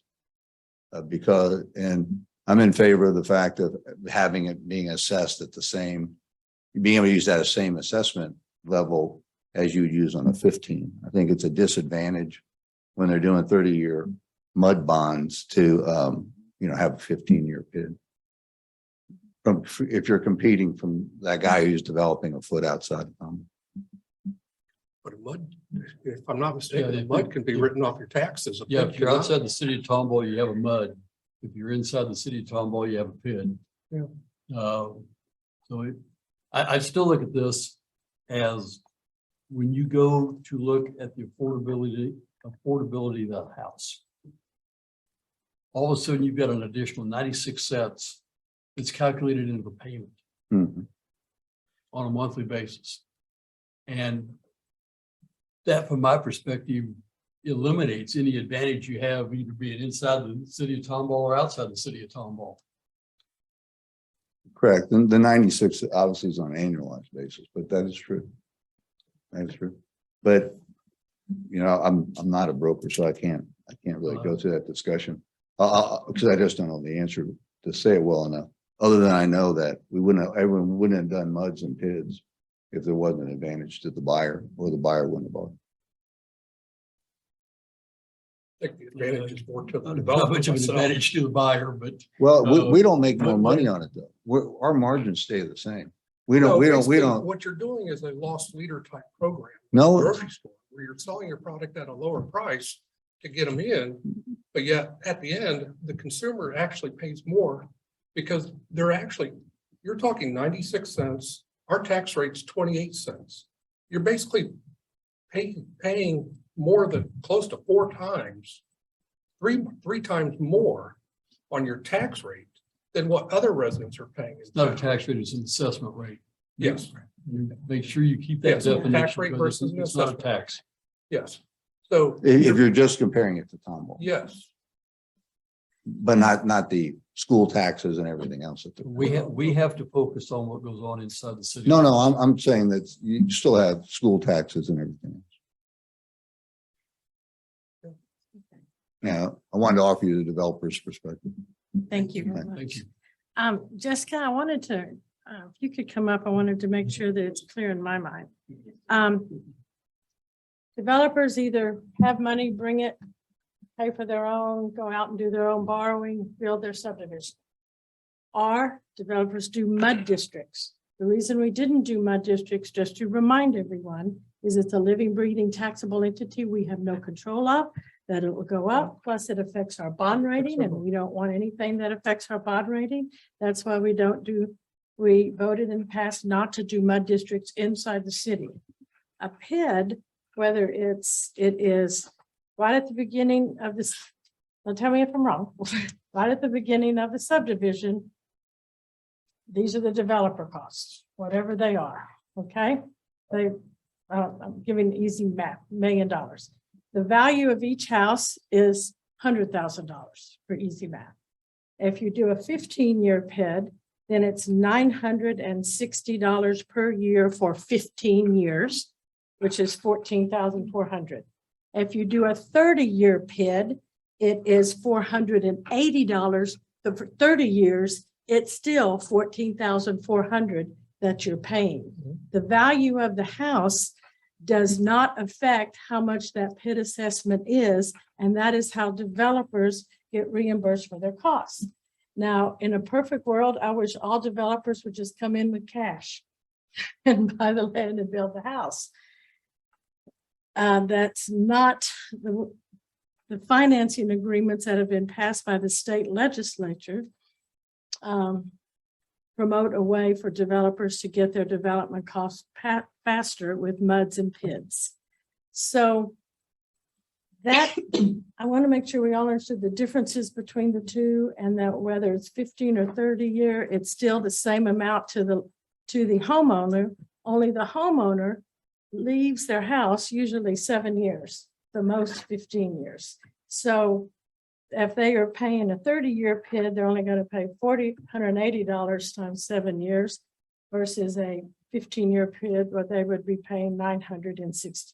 So I just, That's did if- I understand that's that if correctly? If you adopt the proposal to maximize the 30-year PID at 48 cents. Right, which is what we have in here. I mean, that's one of the things we're discussing, whether that's going to happen.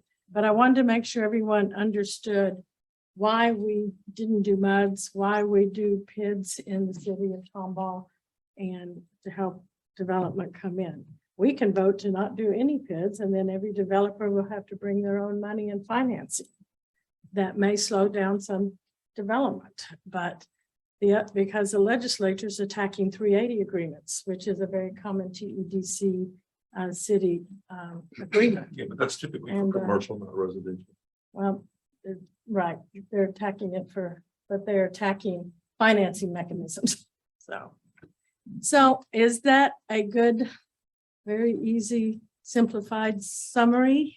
The logic is correct. The difference is that in their service and assessment plan, a developer would be allowed a reasonable interest rate over time. So the 30-year PID, even if it wasn't debt financed, they would be able to, you get charged interest, it gets built into the assessment over time. So Even if it's not, a debt it's PID? not, even if it's not a debt PID, even, Okay, do we get to cap that interest rate? yes, I think it's capped. I can't remember the number.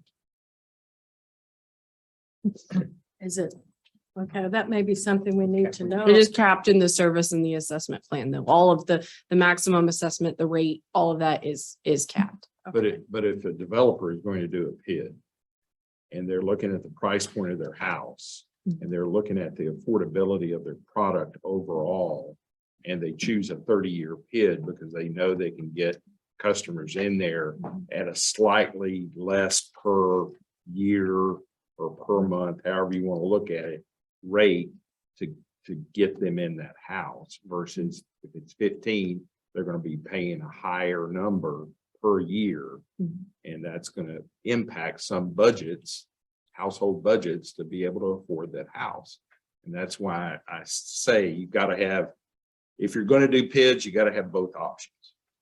There are, I don't know how to say it other than it's complicated and it's not complicated. And the factors that go into each of these deals are the same, but different ones weigh Yeah. different weights depending on the deal. That's correct. So it's hard to kind of have a hard and fast rule with any of these and say, this is always what happens. And this is why one developer does it one way and one does it another, because the rules do change and our economic environment changes and our development environment changes and public infrastructure costs change, and the needs and the demands of a community change. And so we see over time, different things having different value, which is, again, really, if there was a word of the day, is flexibility. Why I would recommend to council leaving some flexibility within the policy. It does not obligate the council in any way moving forward, but it does give you that tool should you want to use it in Yeah, the future. and y'all have to understand that there are lot developers that don't build houses. They develop the lots, they sell the lots to a builder to come in and build the house. So it's two completely unrelated transactions at that time. So you've got a developer sitting there waiting for 15 or 30 years to get his money. Once the house gets sold, the builder's out of there, he's happy. So he's outside of that PID transaction. Just the lot and the amenities are inside the bid transaction. Yeah. Okay. All right. Anybody else? Yes, that wants to speak on this? I think we had some other, I'm sorry, Colleen, there were a couple of people that before you came in that had asked. Yes. Okay. I'm sorry, they got here first. Hello, my name is Tracy Randall. I'm here with my husband, John, and we currently reside at 21725 Husmith Corville Road in the city limits of Tomball.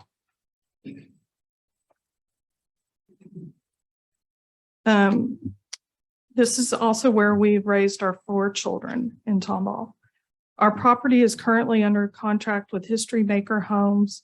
This is our 3rd contract with History Maker. The first 2 contracts fell through due to the proposed drainage ditch the city of Tomball was planning. It's my understanding that the ditch has now been rerouted under South Persimmon Road and will not impact my property. I'm here today to see if the city of Tomball can grandfather the current PID policy so our contract with History Maker Homes can proceed. Thank you. Any questions for her? Okay, I'm sorry. You're asking us to change nothing with your piece of property so that the contract you currently have, which you've already negotiated with the PID understanding as it is today, you don't want that to change, is it? Is that what I'm Correct, understanding? correct. We'd like it grandfathered Okay. to the Thank you. current policy. I just want to make sure I understood what you're saying. Okay, Thank you. thank you. Yes. Can we do that? With legal counsel, is that something we can do? For somebody? Hold on. He needs a stool. Oh, I Yes. thought you were laughing at me and my question. I'd Can have we to say- have a policeman raise her up, Mm-mm. please? I'd have to see. Thank No. you. No. Then you'll get in trouble for something, won't you? You guys, please. I'm back. These days. Yeah, but before you made any comment on what you're changing the policy would do to any of your existing PIDs, we look at all the documents so far, which proven the resolutions, what agreements you have with the developer, all those things. I wouldn't, my initial guess, which I may be wrong, is that it's no way gonna work retroactively to affect anything that's already in place, but there's something, a PID that's. But in- that's in a place. sale of a piece of property which we have no control over, and that's the reason I'm asking the question. It would be the contract for a piece of property of a private citizen to a home developer to make sure that what they've discussed is still okay, and that's kind of where I'm at. Yeah, I mean, if that's, I didn't understand that to be the issue, but if it's a private sale, your policies aren't gonna affect a private sale. But if their developer is looking at the PID rules as they exist right now and is comfortable moving forward with the purchase based on the existing PID rules, if we go in and change the PID rules, it might foul up the development and the sale. That's what I say. I want to see where you're at in the PID, your process so far. If you've adopted your resolutions, if you're only just looking at theoretical, financing plans, that kind of thing, we'll have to see that first. Okay. Yes, do you state your David name? wants to say something. Just real quick, and that's the reason why the recommendation for any changes in the policy, we didn't eliminate some of the options that were there. All of those options are always still open, just like Jessica said. Depending on the deal that comes forward, they can compare it to the other policy and say or show that it does fit the older one, and then the council can absolutely then decide to approve that. Thank you. I just want to make sure that they're protected. And that just for information, that's, I think, item number 1 under new business H of the agenda. In the regular council, Yes. yes. Yes, please your name and address. So my name is Melody Wilkerson. I actually live in Waller, but my sisters and I inherited property in Tomball that my dad and us grew up on. Husmith Corville, right next door to Tracy. Also in the same contract with Tracy. So thank y'all for your time today. My goal tonight is to seek help selling the property that my sisters and I inherited when our dad passed away last August. We grew up without a mom. He was our only parent. He raised 3 girls on his own without child support. He knew he couldn't leave us money, but he made the investment in the 90s to buy this property. This is our only inheritance. It must be split 3 ways. Do you know how hard it is to get 3 people to agree on a decision made on this property? This property is currently zoned for residential development. Our problem is we have a buyer that wants to develop the property for what it is currently zoned for, but they can't get the approval they need from the city of Tomball for the PID, therefore killing the sale of our dad's property. We need a solution for this issue in order to make this sale or any future sales of the property. This inheritance has turned into a financial hardship because it costs us money to keep it. Our dad was not a rich man and didn't leave any funds to pay the taxes. The county has increased the appraised value way above what this 2-bedroom, 1.5 bath, 50-year-old house is worth. He was over 65 and his taxes were frozen. Since then, they have increased and will increase again in January of 2023. Selling this home will be our last asset to finalize the estate. Closing this estate is the closure all three of us need to move forward with our lives. This is an 11-acre tract. None of us live in Tomball. The burden of maintaining the property is an added hardship for us. This puts us in a situation where if this deal falls through, the next developer will have their same issues. All future interested parties won't want to buy our land for the same reasons. How would you feel if you wanted to sell your property and the city was holding that sale hostage? We entered a contract in May of 2022 with a developer. We have had to postpone our closing date until January due to the delays caused by the city of Tomball. Property was at an all-time high. These delays are wasting time and money for us. The property directly north is currently being developed for residential housing under a PID. This is not the only developer under a PID in the city of Tomball, which they've discussed earlier. I don't see how this PID could negatively affect anyone currently living in Tomball or the future residents in this development. The previous administration approved Rayburn Reserve, which shares a fence line with us. If this decision was okay for them, why is the PID not okay for our neighborhood?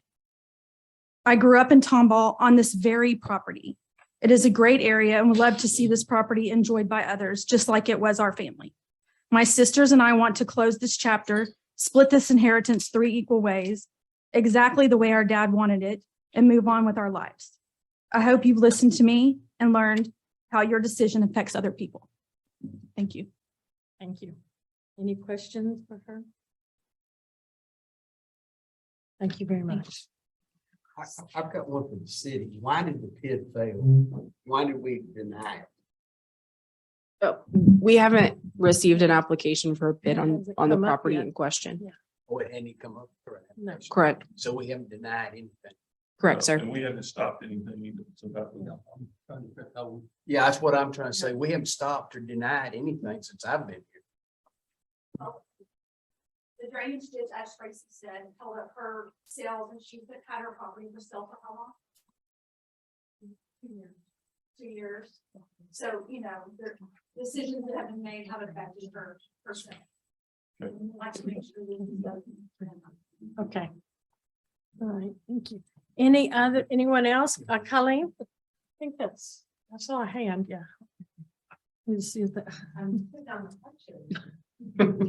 I'm Colleen Pye, 207 Florence, Tomball, Texas, 77375. I'm a realtor and I've got a couple answers for you. 15 versus 30. First of all, PID is great because it gives Tomball some control. But if we didn't have them, it would be better for the consumer. Because the consumer, I've been in many sales before. Timber Trails was one of them. Grand Junction was one of them, where they're all excited. They're getting their house and they've signed the contract. And then the lender 3 days before closing says, oh, by the way, there's a PID, because the builder and the developer didn't tell the builder company, and the builder company just forgot to tell the salesperson and forgot to tell the end buyer. Well, I had 7 houses that I closed in Timber Trails, and and I've sold 2 of those houses since then. So that's been over 3 years. And it's very confusing to the new buyer on what the balance is, number one. Number two, when you're explaining about home ownership to a new buyer, you're talking about the write-offs. You know, that's the benefit of home ownership. Otherwise, we just all rent, right? For most of us, unless you own your house. You know, it just depends on your tax situation. But you cannot write off the PID. And 15 versus 30, well, that's That's for the builder. That's for the end number, payment number. But kind of in a quandary, I see that city should have some control. I like that aspect. So I don't know what it means to not have a PID or a MUD. MUDs and PIDs, they effectively add 1 to 1.5% onto the tax rate. We're really proud of our 2.47 tax rate, and that's the attraction to Tomball. What happens if you don't do one? I don't know that answer. Well, developer then is brought in cash and doesn't want. Exactly. Doesn't need reimbursement. And there's plenty of great developers that, you know, like Meritage, they do not have a PID. And it's a beautiful, beautiful neighborhood. So just my opinion, just consumer stuff. You're a real estate person. What do you really think we shouldn't do PIDs at all? Well, I don't know what not doing, what does that entail? We've talked about MUDs, we've talked about PIDs, but not doing it, does that just mean the developer just pays for streets and lights and all that kind of stuff? But then we don't have control over trees, all right? We don't have control over, I don't know, beautification, park, green spaces, stuff like that, right? Oh, you do? Yeah. Oh, okay. I don't know. I don't know. But yeah. Is that not a title company disclosure issue? About Oh. the bids? It is very much. That's why we discussed this several months ago about it. Now, if you don't know Tomball and you don't know about the PIDs, you don't know to go to the chamber website or to the city website and get the amount due. But it's very confusing when I'm selling a home that's 2 years old. What is that balance? That's a lot of work. Because what if they paid $7,000 of the $15,000 and then there's a balance divided by so many years? They can do that because it's a interest-free, basically, assessment. So it's kind of a nightmare, and it's definitely not anything handled by title at all. Matter of fact, they forget PIDs. Like the 2 resales I did in Timber Trails, there was nothing signed. And so that means it wasn't picked up by the lender. And that person probably really didn't qualify, the one buying it, because it wasn't even on the payment. They break out the It payment. wasn't on the title policy, it wasn't on when they did the search. No. No, I think How could that be? Because it has to be a recorded document. I know. Yeah, there has been a law change by the state legislature Yeah. that you do have to tell them the PID. That, I think that did happen in Tomball on some developments, that the communication between the developer and the buyer. Timber Trails not and Grand good. Junction. But that law has changed statewide, that all developers must tell people the balance of the PID, even on resales. And I think, who keeps the balance of the resale PID? Is it something the city has, or PID? Contact our Right, office. they contact our office and get the number. Yeah, So if the house is being sold 3 years into the PID, there is a balance on that PID that we have kept here. it's just more of a matter of education for realtors. Can we mandate that signage for subdivisions who are built with PIDs, it is disclosed on the signage in front of the subdivisions, period? I don't know. I don't know. It Why? is, Why can't we mandate that? You just ask. How much do you want to get involved in a private business? right. So, We I mean, we do you said have a like- state. Like on your subdivision signage, it just Yes, says sir. managed by whatever PID. Yes. I've seen subdivisions that do that. Some cities. I do think that. we ought to mandate that if we have a PID in this town, that it be shown on the, I'm not interfering with anything, Mark. They've come to me as a council person and us as on this dais to approve their PIDs. We'll approve it, but you're gonna advertise it, period, and be done with it. Yeah, and that But is state let me ask you mandated this. now. Yeah, Because That's already you state mentioned it mandated. earlier. The PID goes to the developer of the lot, who puts in the infrastructure. What if that developer then turns around and sells it to a builder? Will Benson did that on how many subdivisions in this town? So now, the person that you're saying is responsible to do that is the developer of the land. not the builder. We don't have any relationship with the builder per se at that time. So if we have a subdivision, and I'm gonna use this just as a hypothetical, Rayburn Reserve. PID so-and-so, however you wanna say it. Why can't we do that?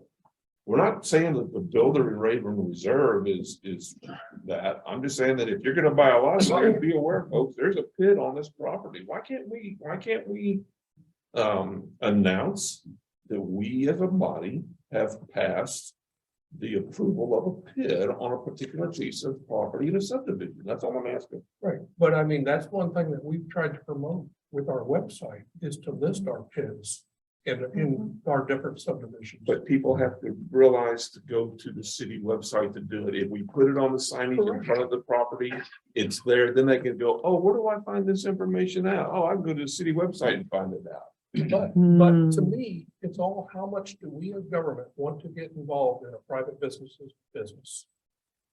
You're talking about that. I'm not saying that's a bad idea. But then tomorrow we could require something else. And let me tell you, I'm more in getting government out of people's business, not getting us involved in people's business. Well, I don't see how if we are, then if that's the case, let's just outlaw PIDs in this town and not have them. Because we're I told getting you, people. very close to that. We're So getting into maybe people's I'm getting you private on that business right there anyway.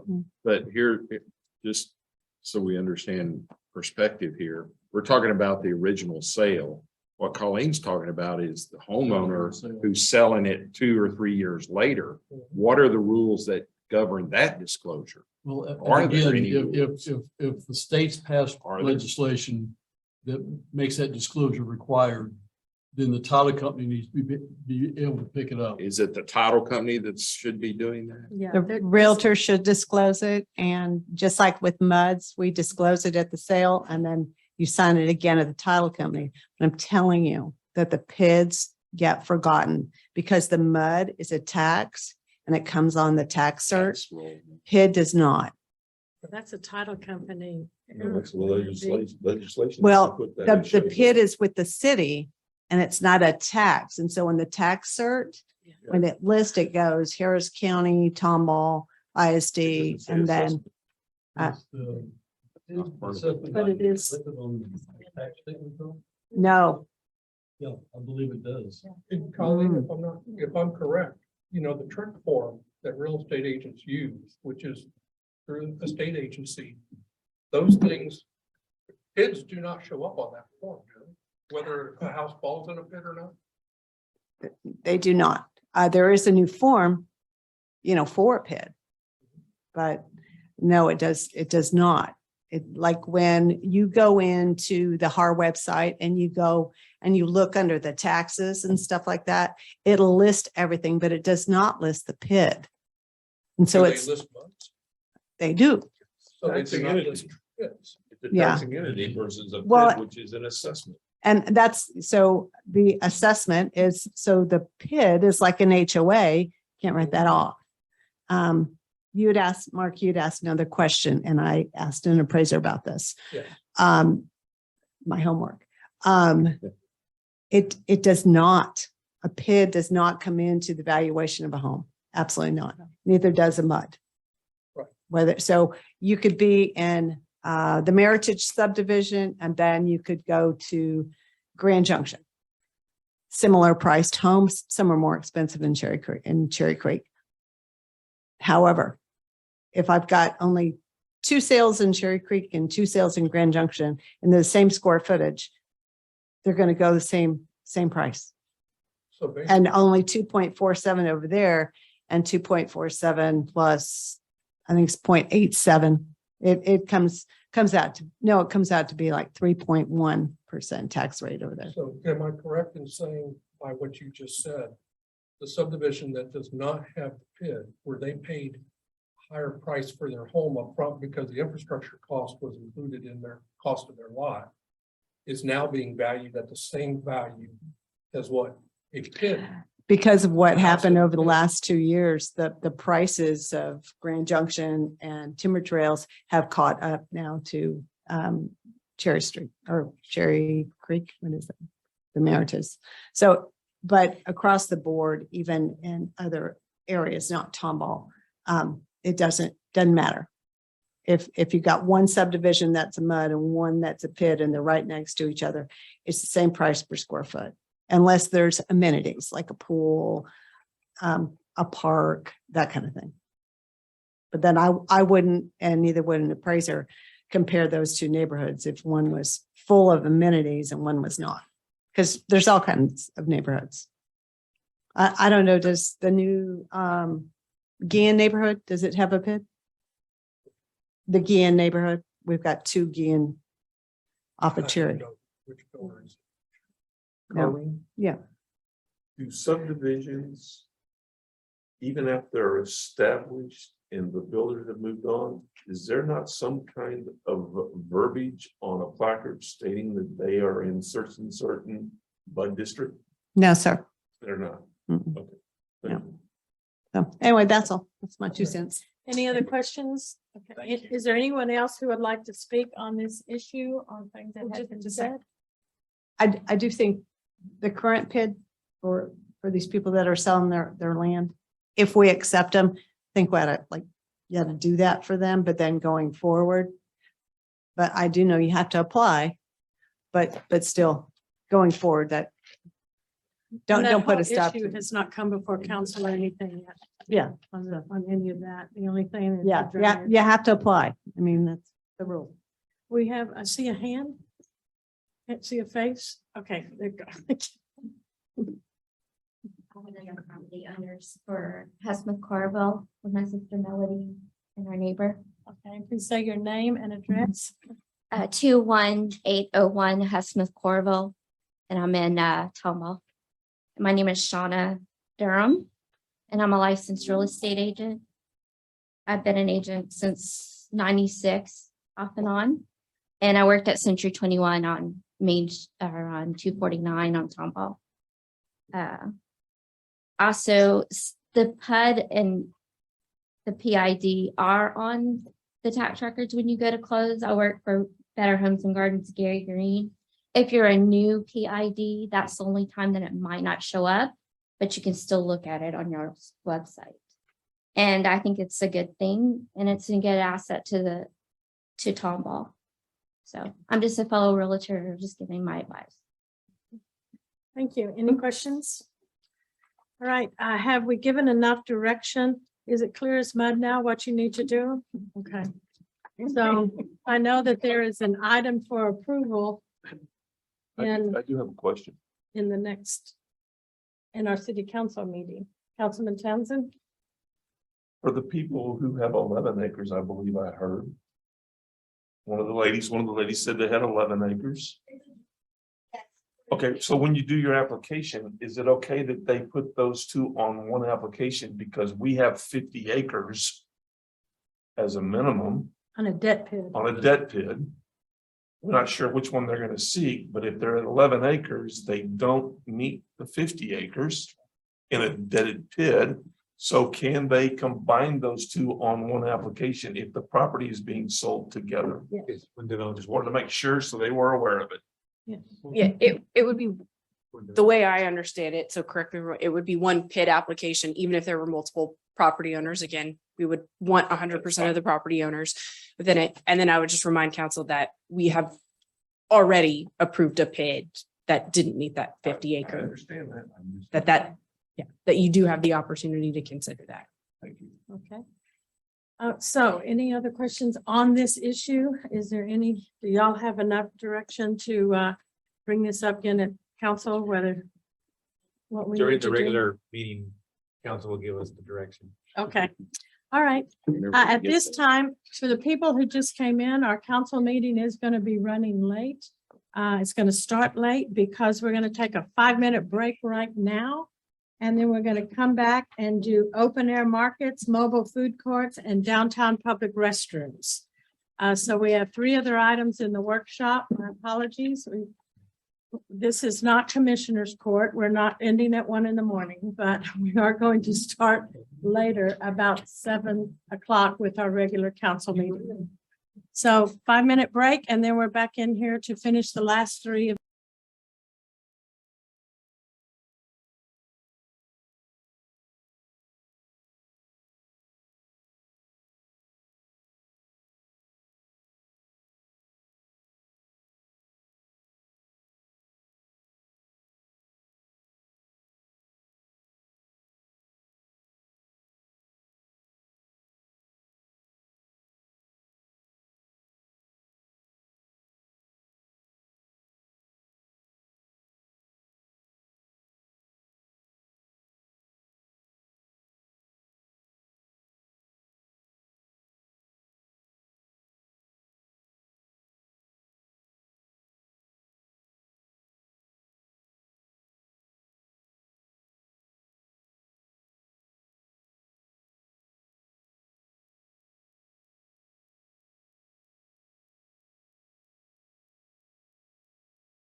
And in light industrial, they are allowed by right, which means they're permitted without question. And in commercial, it's only allowed if it is a conditional use permit. So as of late, there has been some requests to use Old Town mixed use to have some open air markets outside of the farmer's market. And in staff's review and interpretation of our current code, we believe that our current code, or the authors of our code, we're not looking to intentionally allow for pop-up markets to occur by right across the board.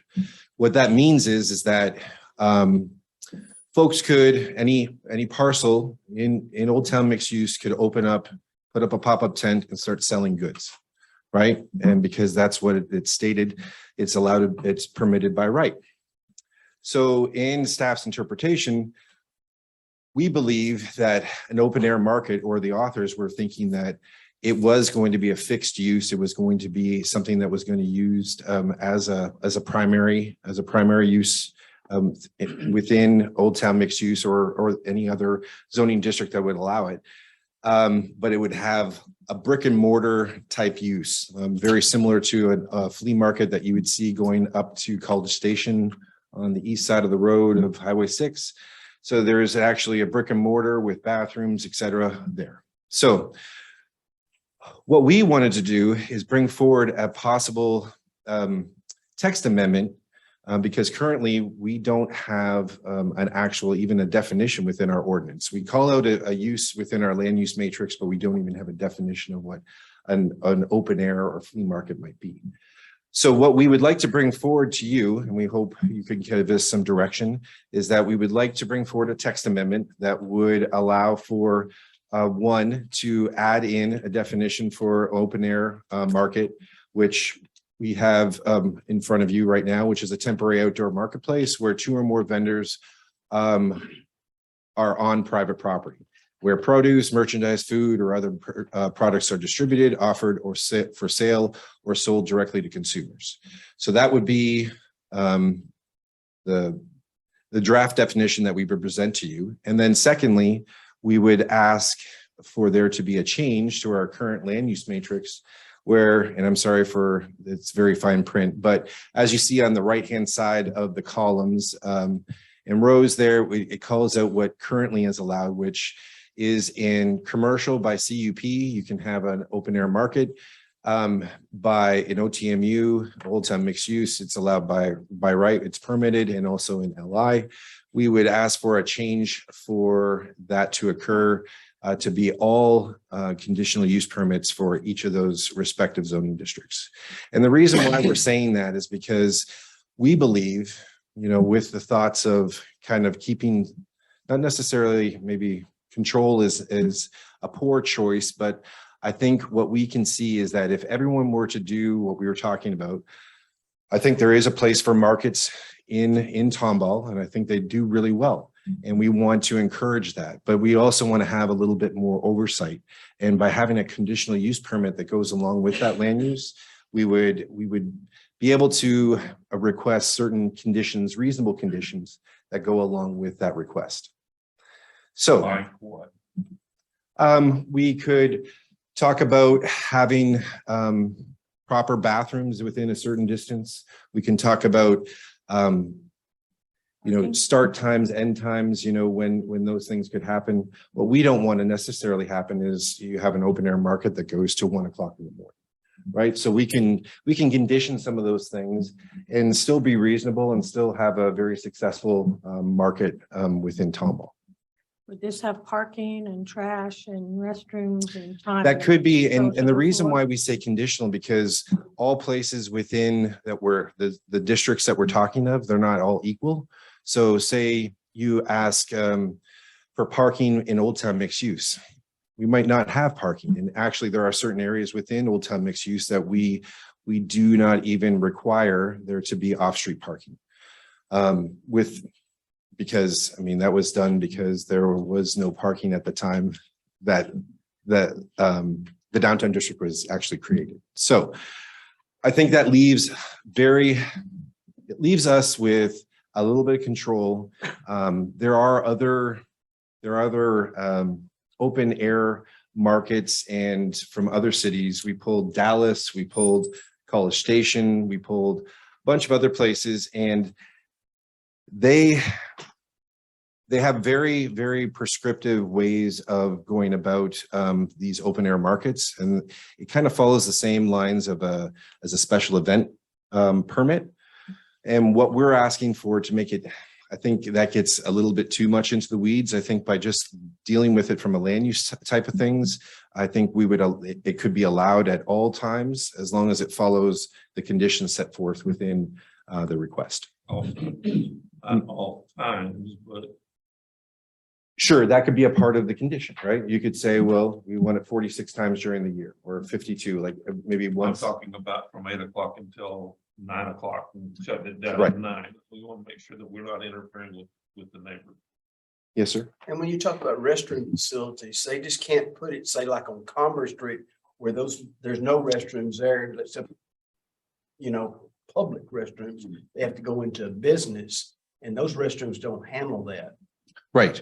And so that would be part of that discussion. So when what we would do in most cases, when someone comes in for a submission like this, be very similar to a zoning map amendment change or a plan development, they would come in with a site plan showing what they have proposed. And then they would show all of the things that, and whether that be part of their original presentation, or then you would place standards on it, and they would come back and show us where those amenities might be. Councilman Dunnigan, so I know what your question is, and that's the purpose of doing it this way through land use. So we can treat them just like we would a brick and mortar. They are required to provide those services for their patrons instead of relying on public restrooms or pushing them off onto the adjacent commercial business owners. Okay. Can you go back to the definition just real quick before you Yeah. get too much further? Yes, sir. Do we really need to have or other products distributed? Can't we just say food or other products offered for sale or sold directly? Why do we need to have distributed there? I think that's just a little wordy and not Sure, necessary. we can amend it as you see fit. Y'all agree, guys? Y'all see a reason to have distributed? I mean, we're not giving away stuff for free. Services, if there's somebody doing you come in and you get your Face cream. hand, face cream, some type of service in a booth. Is that produce, merchandise, food, or other services are distributed? Where do services fit in? Is that fit in under products? Well, we can, actually, to be honest, I never thought about it that way, but we can add that in there to be added as an option for sure. Right. That's no problem. And again, remember, this is not for your consideration today. This is just for a workshop. We'll be Right. bringing this back to you with these amendments and changes, and it will go forward as a proper text amendment to the ordinance. Okay, so Let me ask you this, Nathan. Yes, sir. Like you mentioned restrooms. Are you going to require those to be on site, or what would the requirements be? And again, this is, I guess that could be answered in a couple different ways, and depending on the situation, right, where it's located. The thought with one of the scenarios that we were talking about is that the person that wants to place this open air market or have an open air market owns a business that is adjacent, and they can provide a response to us to say, hey, how are you going to provide restrooms? Well, I own this business over here, and this is where I'm going to be directing these folks to go to. Okay, because the reason I'm asking is, people are always going to use other examples. Mhm. So somebody wants to do an open air market today, then you're going to require them to have a business next door that has a bathroom facility. Then the question is going to be asked, farmer's market, where's their bathrooms? What's our answer? Well, I'm not 100% sure, I but, can answer. oh, sure. I mean, the farmer's market is by contract. And so by the contract, they're allowed to utilize city property and utilize the public restrooms that are on. But we as the city, I've always taken this approach. What is good for the goose is good for the gander. So if we require something of somebody else, we better be doing it ourselves. So all our festivals use our bathrooms. But they also. Well, but I mean, also because they bring are under additional- contract. They also, porta pots are also used. Yeah, they're also bringing additional porta potties. That's right. Well, German Fest, all the festivals do. we I have mean, someone years here from ago, the farmer's Randy will market. tell you, the fire department wanted to add on to their building and go into the setback. And we denied it as council because we do not allow other businesses to do it. We were not going to do it ourselves. We have someone from farmer's market. Amanda, did you want to address that issues to council? Well, I don't think you can. I don't think it's yours to answer. I think it's our statements. Yes. I have nothing with the farmer's market, please understand. He was waiting to come. I'm Amanda Kelly. I'm the market manager for Tomball Farmers Market. My address is 19710 Rippling Brook Lane, Tomball, Texas, 77375. So to answer your question, in the past, when we were in Dr. Hudson's lot across the street, we did have to, that was part of our stipulation with Dr. Hudson, that we got porta potties for those locations, right? When we moved to city property, we are within Harris County. Harris County Public Health requires a certain amount you need, but you have to, for however many people you have to provide restrooms for that. And we fall within that area that they say we have to provide restrooms for. So that's how and it's also, we're on city property. So that's where the restrooms fall for us in that. Does that answer that question a little bit for you? No, because the restrooms that you utilize are not directly next to where the farmer's market is. No, but they are within the percentage that Harris County Public Health requires us, since we have food on site, requires us to have a hand washing station and things like that. And that is within their parameters on what they allow us to have, which is why we don't have porta potties on site. I mean, I'm just curious why this has come up where this is all of a sudden an issue. As far as pop-up markets, I Yeah. kind of agree because Bonfire, they've done several pop-ups. I don't see why there's a problem with it personally. I mean, it's just me. I think it's a great idea. I think it's a great artist deal. I mean, it's a way to bring people to town. Now, if y'all want to say we need to have them have a porta potty, you had talked about forming a downtown merchants association. Maybe the downtown merchants association needs to be responsible for providing those for those type of events. Who told them they couldn't do the markets? Is it part of our ordinances they can or what? Yeah, Correct. thank you, Amanda. Because I'm lost. Yes, if Yeah, you could that- give a little bit of the history of why this has come up. I Sure. think that it was the art market, and that is why it was the art market. So if you would go ahead and Right. and So the- enlighten council on Of that. course, no problem. So yes, the art market came up and so then it was asked of us, is this something that is allowed per our ordinance? So then going back and looking at our ordinance, we believe that even though that the land use matrix says that it is a permitted use by right, so it's permitted in the Old Town mixed use area, that we did not, or staff did not believe that when it said open air flea market, that it meant just to have pop-up tents. We believe that it meant that there was a brick and mortar that was associated with it, that there were other things that should be as part of that that type of land use that would be included, like bathrooms and, certain things like that, parking and other things, right? So that's why we said is that we didn't believe that the authors of the ordinance meant that. So we believed, and since we didn't have a definition to go off of, we felt being conservative and bringing it forward to you to give us direction, whether maybe you don't have an issue with it. Maybe we just allow it to stay as is, and that's completely fine.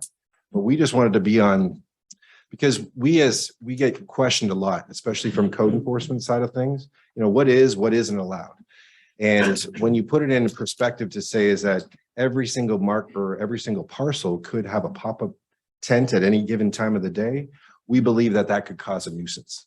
So if we don't believe that that's going to happen, then that's okay. We can move forward that way. We just wanted that to ensure we had further direction. We wanted to be conservative because we had the citizens' best interests in mind. Well, I mean, it sounds like to me that it's moving to the point that if you have a contract with the city, it's okay. But if you don't have a contract with the city, we want to shut you down. And I'm just trying to figure out why we're getting to that. Well, I mean, if that's the question, then my response would be is that I don't want to shut them down. I want them, we're trying to get to find a path that we all agree upon. And so I believe what we're proposing is a path that someone would be able to do it, which gives us oversight. But if we don't want to do that, then that is honestly, it is perfectly fine. But then at least we know that direction and we know how to enforce it or not enforce it at that time. So let me ask you this, Nathan, and I'm just gonna play the devil's advocate. I'm not Sure. throwing you underneath the bus. No. But what happens if we have several neighbors that want to get together and have garage sales? Or they have pop-up tents? That's 2 or more vendors, according to what we're talking about here. On private property. Where products and merchandise are being sold. So are we considering those open air markets? I mean, I'm just trying to get a classification because it could be put underneath that very easily, in my humble opinion. And I don't think we need to have government doing that. So that's just, Are you saying a garage sale in a residential neighborhood? not so much a neighborhood. I don't live on a neighborhood. I live on a 1-block street. We're all SF20s, but we could have a block neighborhood, as you would call it, garage sales. That's all of us, and we all got tents and we're all selling merchandise. Are we gonna fall underneath this? That's kind of where I'm headed. So where do we No, stop it? yeah, because I would assume, well, like how our land use matrix is kind of put together is that particular type of use is used only in the commercial areas of our ordinance and not in the residential. Okay. Yes, sir. A lot of the subdivisions have deed restrictions. Sure. And then that is usually, that's one of those things that can be covered by that. You're right. So any other questions? Does anyone want to speak? Do you have any other comments? No, I'm just here to answer any questions and get direction. Is there anyone else? I think, yes. Who speak? Yes.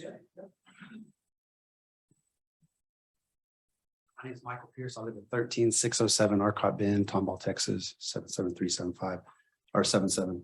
I wasn't prepared for this to talk real quickly. I didn't know about the meeting. I don't think Nathan intentionally didn't tell me about it. Surely not. But I think some people told me so. But I would just say this has been on the codes for the mixed use, I would assume since like the 80s, because the word flea market's on there. So I think it's been there a long time. There's been no rash of this sort of problem.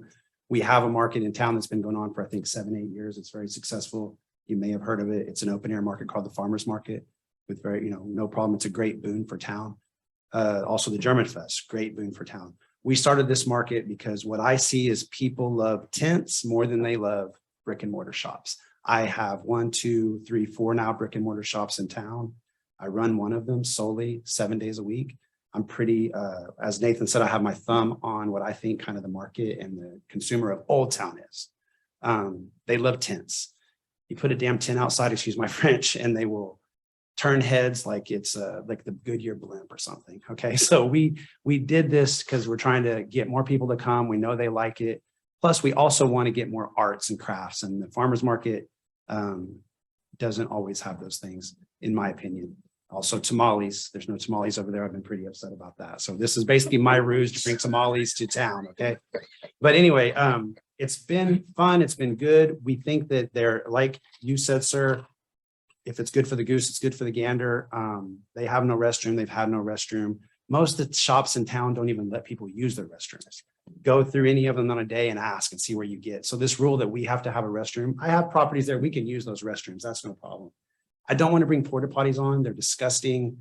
Last time y'all did a city event, y'all dropped them on the main street. People will not go 20 foot by a porta potty unless they have to use it because they're gross, germ infested, all that. We don't want to get into porta potty town. They said they don't want it to turn into tent city. I understand that. I wouldn't want tents everywhere. They said if every parcel had tents on it, what would it look like? I would say what parcels? If there's a parcel for sale, I know people would buy them up. I don't think there's a lot of parcels that could be used for that. Yes, a place like Granny's Corner could start popping up tents out there in front. I don't think that's a bad thing. People love tents. So we're trying to give them to them. Our property is suited for this. We've actually got trees. It's beautiful. People love it. It's actually well rounded off the little downtown square, which I'm most passionate about in Tomball. That used to be a dead place where bums would sleep. It's basically, I don't know if you know this, but there's like people that feed the cats over there. There's like 100 cats that live over there. So it needs attention. Okay. So most of the people want to know what we're going to do with the cats. All right. So we're going to make a market there. We have some little businesses going in. It's going to well round off town where now you can walk all around the square, the rectangle, and there'll be something there for people to do. And if there's something there, they'll come back. So we're really asking you to just do nothing, because this has been on when Nathan called me to the meeting, which I'm still curious why, but when they called me to the meeting and he told me that it was zoned for an open air market flea, I laughed out loud because I thought, wow, that's awesome. Right. And he's like, well, no, not so fast. There's another ordinance that says you can't sell outdoors. And everybody I tell that story to, I let them come to their own conclusion, and they say, well, what about the farmer's market? That's outdoors. What about the German Fest? That's outdoors. So it seems like we're being not picked on, but I get it. They don't want it to get out of hand, but it hasn't got out of hand since the 80s when this was wrote in there. So I think we'll be okay. There's not a lot of land to do anything like that down here. So we'd like to ask you to do nothing. Let us proceed. And then if it becomes a problem, we'll adhere. The 1 a.m. thing, the comment about staying up till 1 a.m. I don't want to start getting, like y'all always say, stay out of our business as business owners and as citizens. And, we don't want to be there till 1 a.m. No more than any other shop in downtown is there till 1 a.m. We're going to adhere to the normal sort of rules society has with all these things. So we don't want to start getting into a bunch of rules where we have to have this or so many feet from this. We really want to just be left alone to do an open air market flea. Like I said before to you, we'll keep the flea out of it. We're really going to do an art market. You've got 100 cats. You ought to have all the fleas. Well, that's true. Right. We'll try to deflea it. Right. Actually. Yeah. So we're going to try to, we just want to be really left alone to do a fun little art market. If I'd have known about the meeting, I'd have brought some cute little things that some of the people make. The people love it. It's a fun event. When we tell people about it every day on Saturday, their eyes light up. It's something trivial and silly, but people love it and they want to go over there, and we want to bring more arts to town. And so that is my mission, to bring more arts and crafts. And last thing I'll say, and I'm sorry to ramble, but I wasn't prepared, but and again, I'm most passionate about Old Town Tomball. The rectangle is what I call it, the little rectangle that has all the events and all the little shops. We need more shops down there, but we can't get them because there's a lot of real estate taken up by real estate offices, insurance agencies, dog grooming facilities, things that are great for certain times in your life, but not on every Saturday or not when your family's in town. So what the pop-up market does is it allows 10 or 15 vendors to pop up with different crafts. This gives us, on the blink of an eye, 15 more little stores, 15 more little unique things that people can look at. And then what we're able to do is do what I think we need, which is more reason for people to stay in town, for them to be here longer. And that's all that's all I'm trying to do. And so it was very disheartening when we were shut down or told we couldn't do it, when I come in and see all these other, the Paradigm Market, the Yes Market, there's one down the street, and the Farmers Market, of course, which is awesome. Farmers Market also closes down at 1 o'clock. And this is also, I'll say this point, we could go a little later in the afternoon. We could do night markets. This all brings people to town. Another big thing, that you go to Tomball on a Saturday, walk around, it's booming, beautiful little family oriented thing. Come on Sunday and it's a ghost town. I asked Amanda many years ago to open a Sunday market, because a Sunday market would bring the same sort of, I think it's vitality or whatever that word is, to Sundays, which we need as business owners. So my other goal with this was to create a Sunday market eventually. Once we get the Saturday built up, we can do Sundays, even move it to Sunday, just so we can create that Sunday walkthrough it's a ghost town on Sundays. And I can fix that. Like, we could fix that in time. So all we're asking to do is be left alone to do what we kind of think is good and is relatively trivial and fun. And that's all we really want to be, is just to be left alone. And I think that's not too much to ask, especially since the markets have been going on for all these years for so long. So That's all I'll say. What are the days of your art market?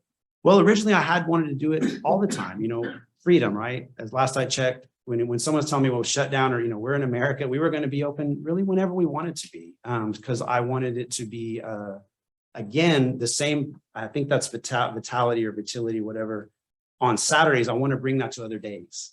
We want, when I made $25 in my store today. Okay. That's downtown Tomball reality for a lot of shops. So we're trying to change that. Saturdays are great. I can count on a nice Saturday, but that's the only thing I can count on as a small business owner in the cute downtown district, right? It's a trudge down there unless you're selling, like I said, class barbecue or things like that. It's a trudge, and that's okay for me. That's my mission, right? That's what I do. I enjoy doing it. But we're trying to turn other days of the week into Saturdays. So to answer your question, I want to do it anytime we want to do it. We're hoping the vendors kind of get together and maybe do like a Wednesday night market or a Tuesday market during the day as it grows and gets there. What about permits for vendors? Is that part of this or not part of this? I believe after reviewing it's not. Okay, so it's not part of, okay. Maybe. No, because it's by, if it was a transient peddler or solicitor, then that's when they would come in for a permit that way. And so bathrooms, your shop would be open for bathrooms? I have 2 facilities, 2 houses there on site where they are going to be commercial properties that are there on site that have restrooms. Also, my shop's within walking distance from there. The anecdote about somebody walking, I know exactly where this story come from because there was a patron that said, hey, someone walked all the way down the street to use our restroom. And they said, we'd like you to get porta potties. I'm like, well, we don't want them. But that person would have turned them away, whoever that was, to use those restrooms, because no one lets them use their old facilities in Old Town anyway. I do. We let people use ours. We get people from the farmers market that come and use our restroom for the last 4 years. I've never once complained about that because they're in my store. And that to me is more important than worrying about that. We've never had a plumbing issue. My building was built in 1940. We've never had other than when the city blew the sewage back up in on us twice. One time my mother was sitting on the toilet when it happened. Okay, so that's the only plumbing issue I've ever had. But anyway, so yeah, but anyway, so any other question on that? But we'd like to be let alone to do hours open, times and days open. If I may. Yes, sir. I think you have a great idea, but for you to tell the municipality to let you do what you want to do is probably not right. I understand. Hang on, let's speak agreement. There are a couple of things that we must take into consideration, and that's the citizenry of our town. So we're going to make sure that they're not ill-affected by something that you do or anybody else that's got a business in this town for that matter. And I don't care if it's Lowe's or Target or the barbecue joint or wherever. Our number one responsibility is to the citizens of this community, period. I think you do a lot of good things. I'm not trying to take that away from you, but you might want to. Well, I meant no disrespect by that. Okay. Well, What I meant was just that from the meetings that I've came, the general consensus that I get from you guys is that y'all really want to stay out of the business of the people. That's what I meant by that. I feel like you guys want to say, well, why are we in this if we don't need to be? So that's what I meant by that, sir. I have a question. I agree with what Councilman Townsend said, but you said you were shut down. Well, we were asked to stop, yes, sir. Why was he asked to stop if he's not breaking? Unless I'm wrong, Nathan. Yeah. Yeah, so what we felt, because we govern a land use, right?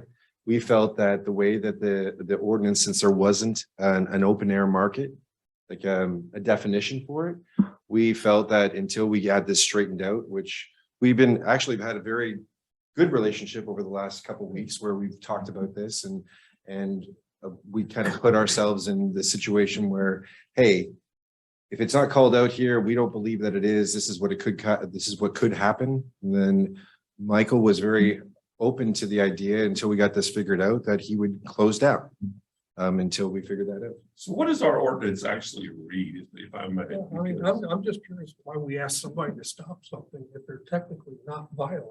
And it did cost me a lot of momentum and some money. Sure. Understood. And we did talk about that too. Because we believe that at that particular time, it was asked that we look into it, and we felt that since there was no definition, and we didn't believe that the officers felt that the definition was just to allow a flea market at any given time during the week, we felt that it was appropriate for us to figure out and just make sure that we got the direction. And if it came out to be that there was no issue, then there was no issue. Who asked us to look into it? I'm sorry? Who asked, you said we were asked to look into it. I did. Okay. I did.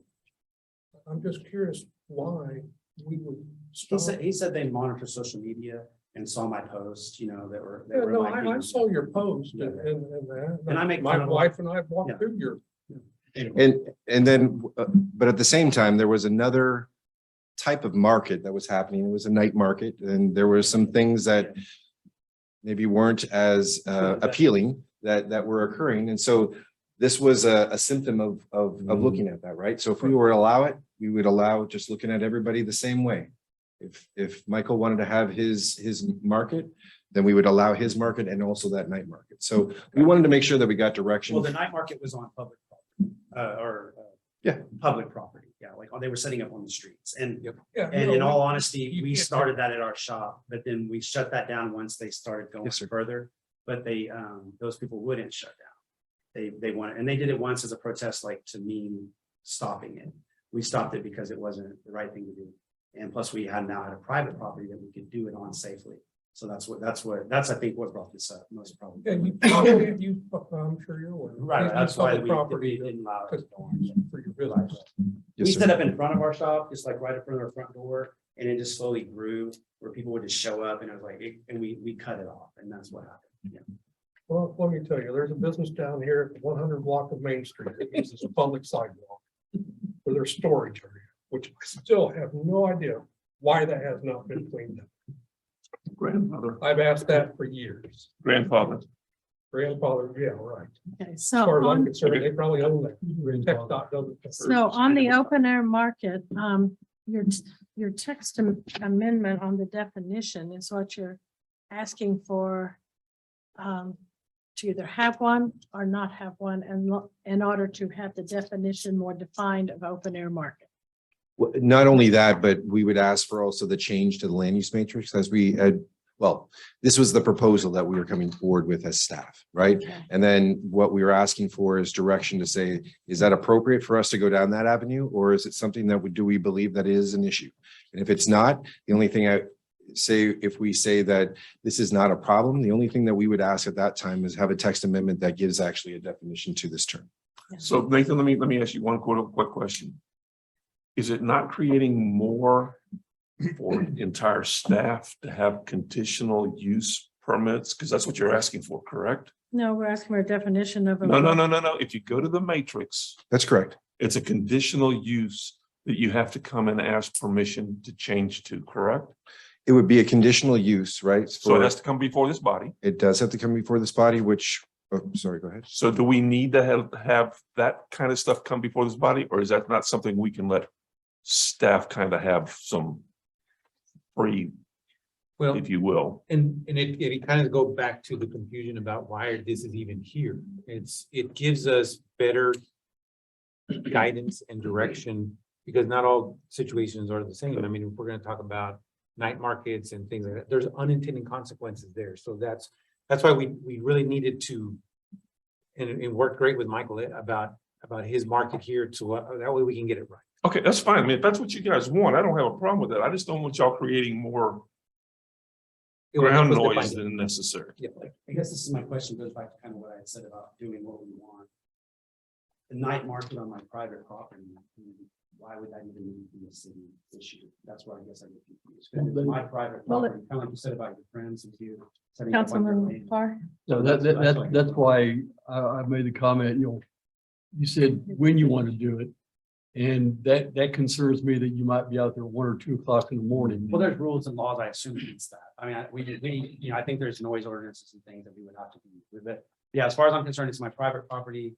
So that's where I get confused, is when I'm told this word night market, it starts to sound very, I don't know what word I'm trying to find there, but it sounds, yeah, ominous maybe, or something where I'm being told you can't have a night market, it's very, we're just being open outdoors, and so what I'm asking to do basically nothing.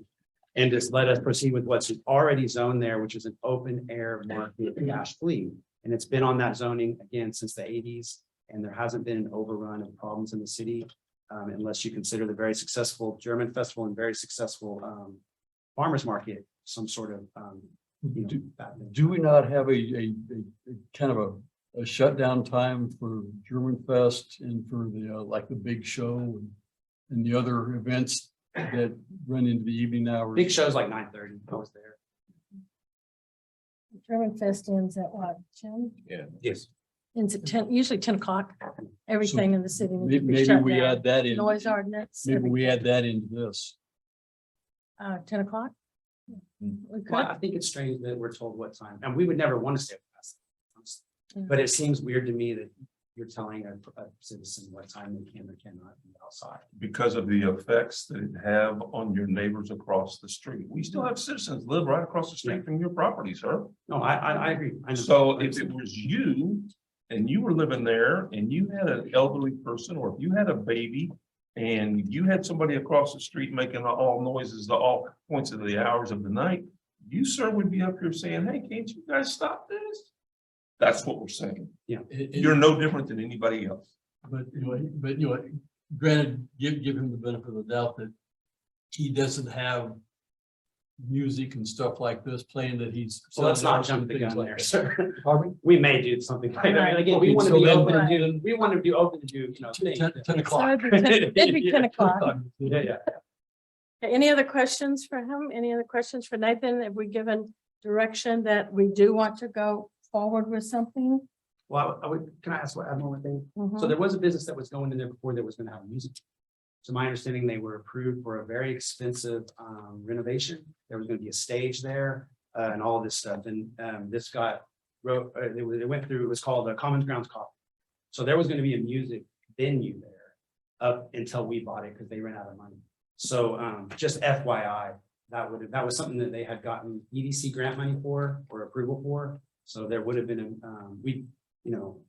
but I understand the noise ordinance would be whatever time it is. We would always honor that. Okay, so I'm But yeah, not- just FYI, there was going to be a music stage there. Oh, So, yeah, yeah. I wasn't aware of Yeah. any of that. I know It's called Common Grounds Coffee. You can look it up. Nathan may be aware. Yeah. that was Yeah, the they just city of second- Tomball or something. Yeah, that was a No, big, they had it a was- sound stage. And Yeah. so those neighbors were about to deal with something. Yeah. Yeah, the citizens were probably upset about that. Yeah. That's why it didn't happen. But But there are two houses there. So far, they've been very receptive. But yes, that's all I have to say. Thank you. so the consensus to, thank you, Mark. The consensus to Nathan is move forward or come forward to council with something that we can discuss and vote on. Okay, all right. Yes, ma'am. And Amanda, did you have something you would like to say? Okay, I agree with you. What's good for the goose is good for the gander. Also consider Tomball Farmers Market is limited on the kind of vendors that we can bring. By our bylaws, everybody has to be within 150 miles. We have categories for everybody, so we're limited on how many craft people that we can bring. And we don't have any art people. So I would like you guys to consider art markets and things like that. The idea here is we want to grow Tomball. We want small businesses to grow and to prosper. If I can't help them, somebody else can. And I think that we should consider that. I would like you to consider that as an option, provided you can find ways around the other things. Obviously, because if there are people going to have food, Harris County Public Health gets involved in that. And then there's an event permit that has to be had. We get an event permit. And so we have an event permit for the entire year for every market that we're involved in. And I'm certain that all these other people will make sure that they have those things as well. But I think it's good for Tomball. And I know my board stands behind me for that as well. And it just helps grow Tomball. And that's what we're all here for. And I want to keep it that way. No, And I- Amanda, I want to thank you for saying that Mhm. because, I like it when one organization stands up and wants to support another. Yep, Like that, 100%. and I appreciate that.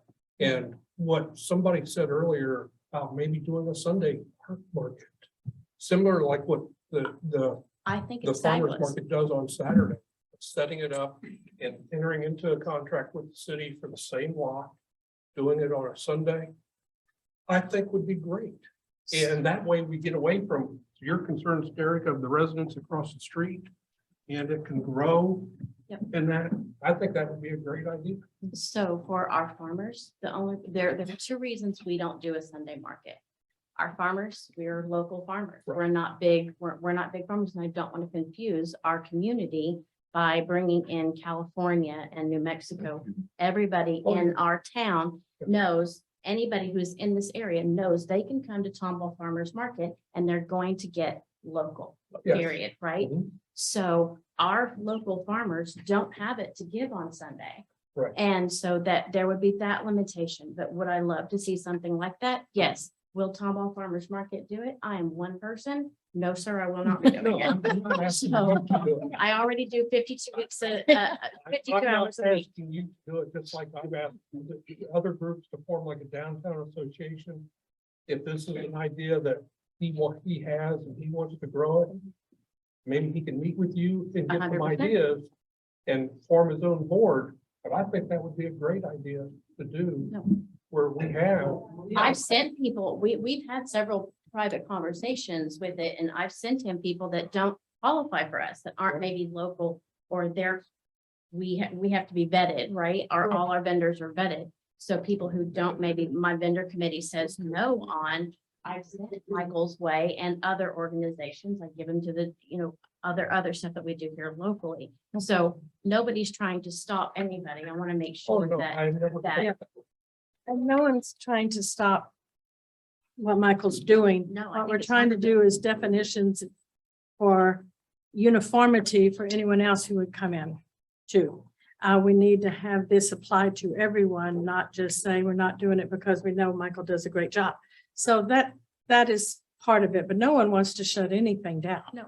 No, we want this to continue. Mhm. We just want a partnership between the two, so it will. It's not, I don't think anybody up here wants this to go away. No, so Nathan knows to write it that it happens, but you also have to write it where it will apply to anyone else who comes to town, and to make, that's what ordinance is for, is for people to get along a little better in the town between businesses and commercial.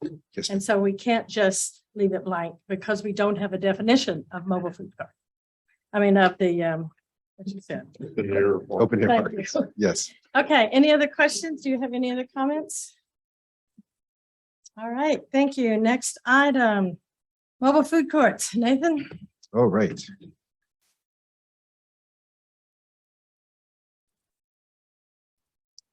All right. So in similar fashion, I wanted to bring this as a workshop item to you. In reviewing our mobile food court requirements in chapter 50, which is our zoning ordinance, there is some phrasing in there that, well, first I'll give you a little bit of background, is that the mobile food truck court was adopted as a primary land use if you had a mobile food truck court, which is a multitude, or, oops, I'm sorry, I have that. It has multiple food trucks in a location, and it follows all the rules and regulations as stated within chapter 50. So what we ended up finding is that when reviewing this, as the mayor also said earlier today, is that we do sometimes have these ordinances that are adopted, in that we don't always go over them each and every year. And then sometimes when we look at them, we see that there are rules and regulations that might not be the same, or kind of conducted the same across the board throughout the city. So we were looking at this, or this was brought up as something that we as a city might not have been looking at on a regular basis for a mobile food truck court, which was a mobile food vendor conducting business at a mobile food truck court shall not be located within the same mobile food truck court for a period in excess of 180 days. The same mobile food truck vendor shall not return to the same mobile food truck court for a period of 30 days. So in looking at that, we felt that that was a little bit what's the word, maybe outdated, maybe it was something that we weren't, again, 100% sure on how the original authors were feeling and why that kind of came to be. So in looking at a multitude of other cities and in kind of looking at the history of this, we felt that this was something that I'm not sure if it was what the reasons for it were in the first place, but we didn't think it was necessary to keep it as it's currently stated. And so we are recommending that there might be, or if we could recommend a change to the ordinance in a text amendment, which would change what I just spoke of for that 180 days and for a period of not to return for another 30 days.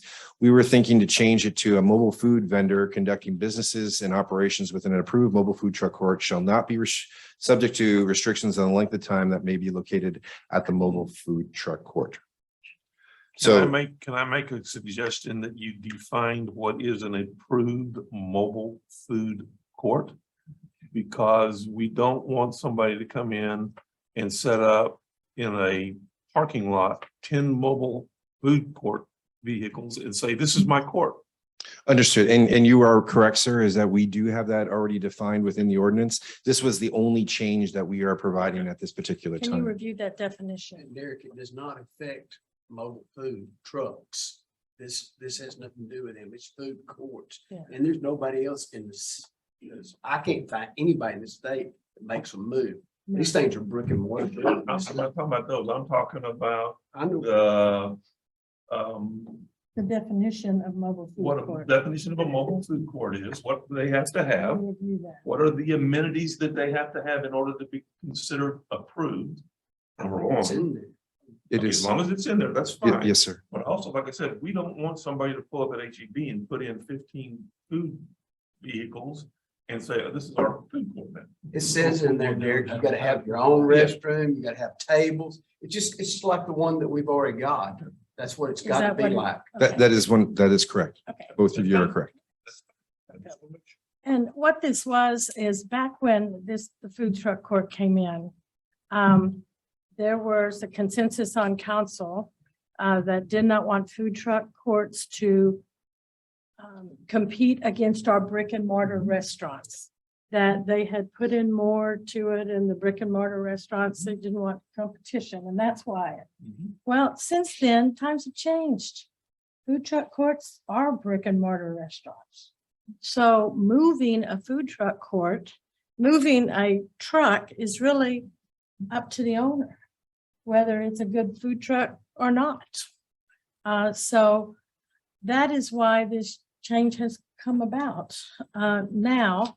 And the Fagans were part of that to do the 6 months. That was part of the suggestion back then as a compromise to get the court done, because there was a consensus of we don't want it competing, so they have to move. And that's in the audio of that was sent to all of y'all. Competing with the brick and mortars. I'll be the first one to admit it. I just didn't want the competition to put brick and mortars, any strain on brick and mortars in our community. We've invested that.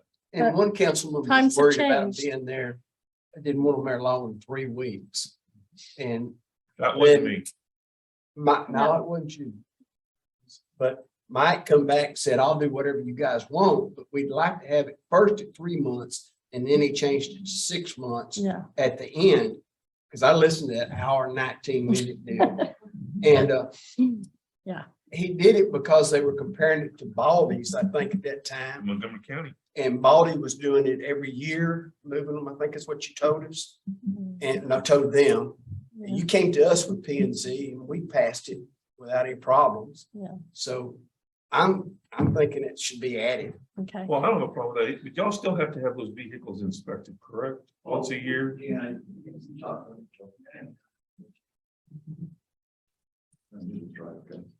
Mike Fagan, 1314 Pine Brook. We are the only food truck park in Harris County, Houston, that is a commissary. So in other words, we're basically like Harris County. We're the only ones that do that. So you act like rules and regulations that you won't follow. We are the top of the line rules and regulations people. We do everything like Harris County does. restrooms, everything, the whole 9 yards. On that 6 months deal, I think the councilman that was here at the time was afraid that we were gonna lift these trucks up, take the Grass was wheels gonna off, and grass was gonna grow, and we're gonna have vines and stuff and people hanging everywhere. I think that was what the reason was for that. We have to go down every year. We went from 6 months, like you said, but then all of a sudden we saw what was going on. We went to a year contracts with our guys. All right, because it was better for everybody else because they were there longer, people got used to them. It just worked out business wise. But every year now we trailer every day, all of them down. We go to our inspection, you know, every year. They also come out and inspect us like every 6 months too at the same time. So the epitome of what a food truck court is, Tomball has absolutely the best possible, competition. Look, you have 2 mattresses on the same corner. You know, you have a CVS and a Walgreens on the same corner. We have great restaurants. This young man right here, they got 3 or 4 restaurants right together that bring more, just open up a coffee shop that brings in more people. What I'm saying is the more, it doesn't make a difference. The tents, everything. The more that we bring in as a business, even if they're exactly the same, brings more people, gives them more choices. So the idea of hurting businesses. Well, back then we didn't know money. Well, I know, but I know, yeah, but even like saying now, Tomball is just unbelievable right now, what we're trying to do. And people are bringing in new ideas, and someone have to thank you to the mayor and making sure this happens, that we bring this up and talk about it and get, you know, look at it and make the changes that we need to make to keep growing like we want to. And we ask you permission to help us make those changes, work with us so we can all grow together and enjoy what we have here in Tomball. And thanks. Thank you very much. Any Okay. other questions for any of that? All right, anybody want to say anything else? Okay. So you'll be happy to know I'm also opening a food truck court also down the street on the parking lot down here, right? Food truck court has certain things. We all know that. We're going to build all that stuff, no problem. But the thing is we're doing that because you talked about the restaurants. These help people come get a little bit more affordable meal. I have 3 kids. We can't go out and spend $85 to eat dinner. So this is a way that people can come in. Our food court is going to have a little bit more affordable meals for people to come and families. So that's all I was going to say. Okay, thank you, Colleen.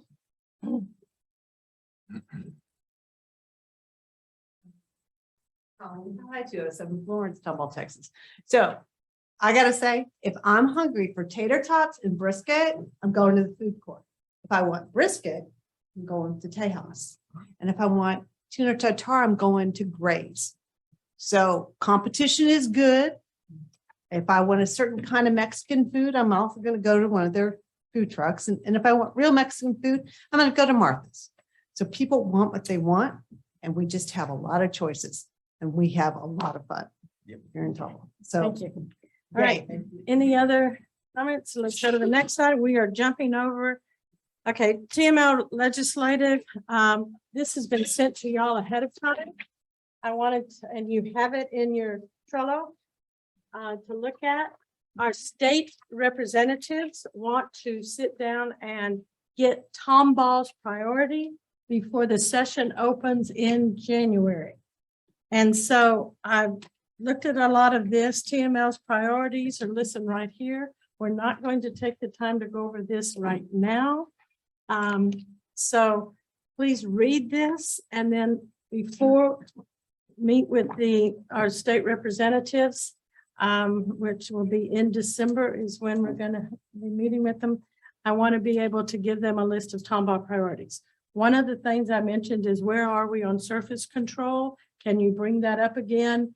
I asked them if they had any more consensus, since Tomball's kind of the only town in the state of Texas that has the issues of surface control because of all of the old oil and gas leases that were done in the 30s.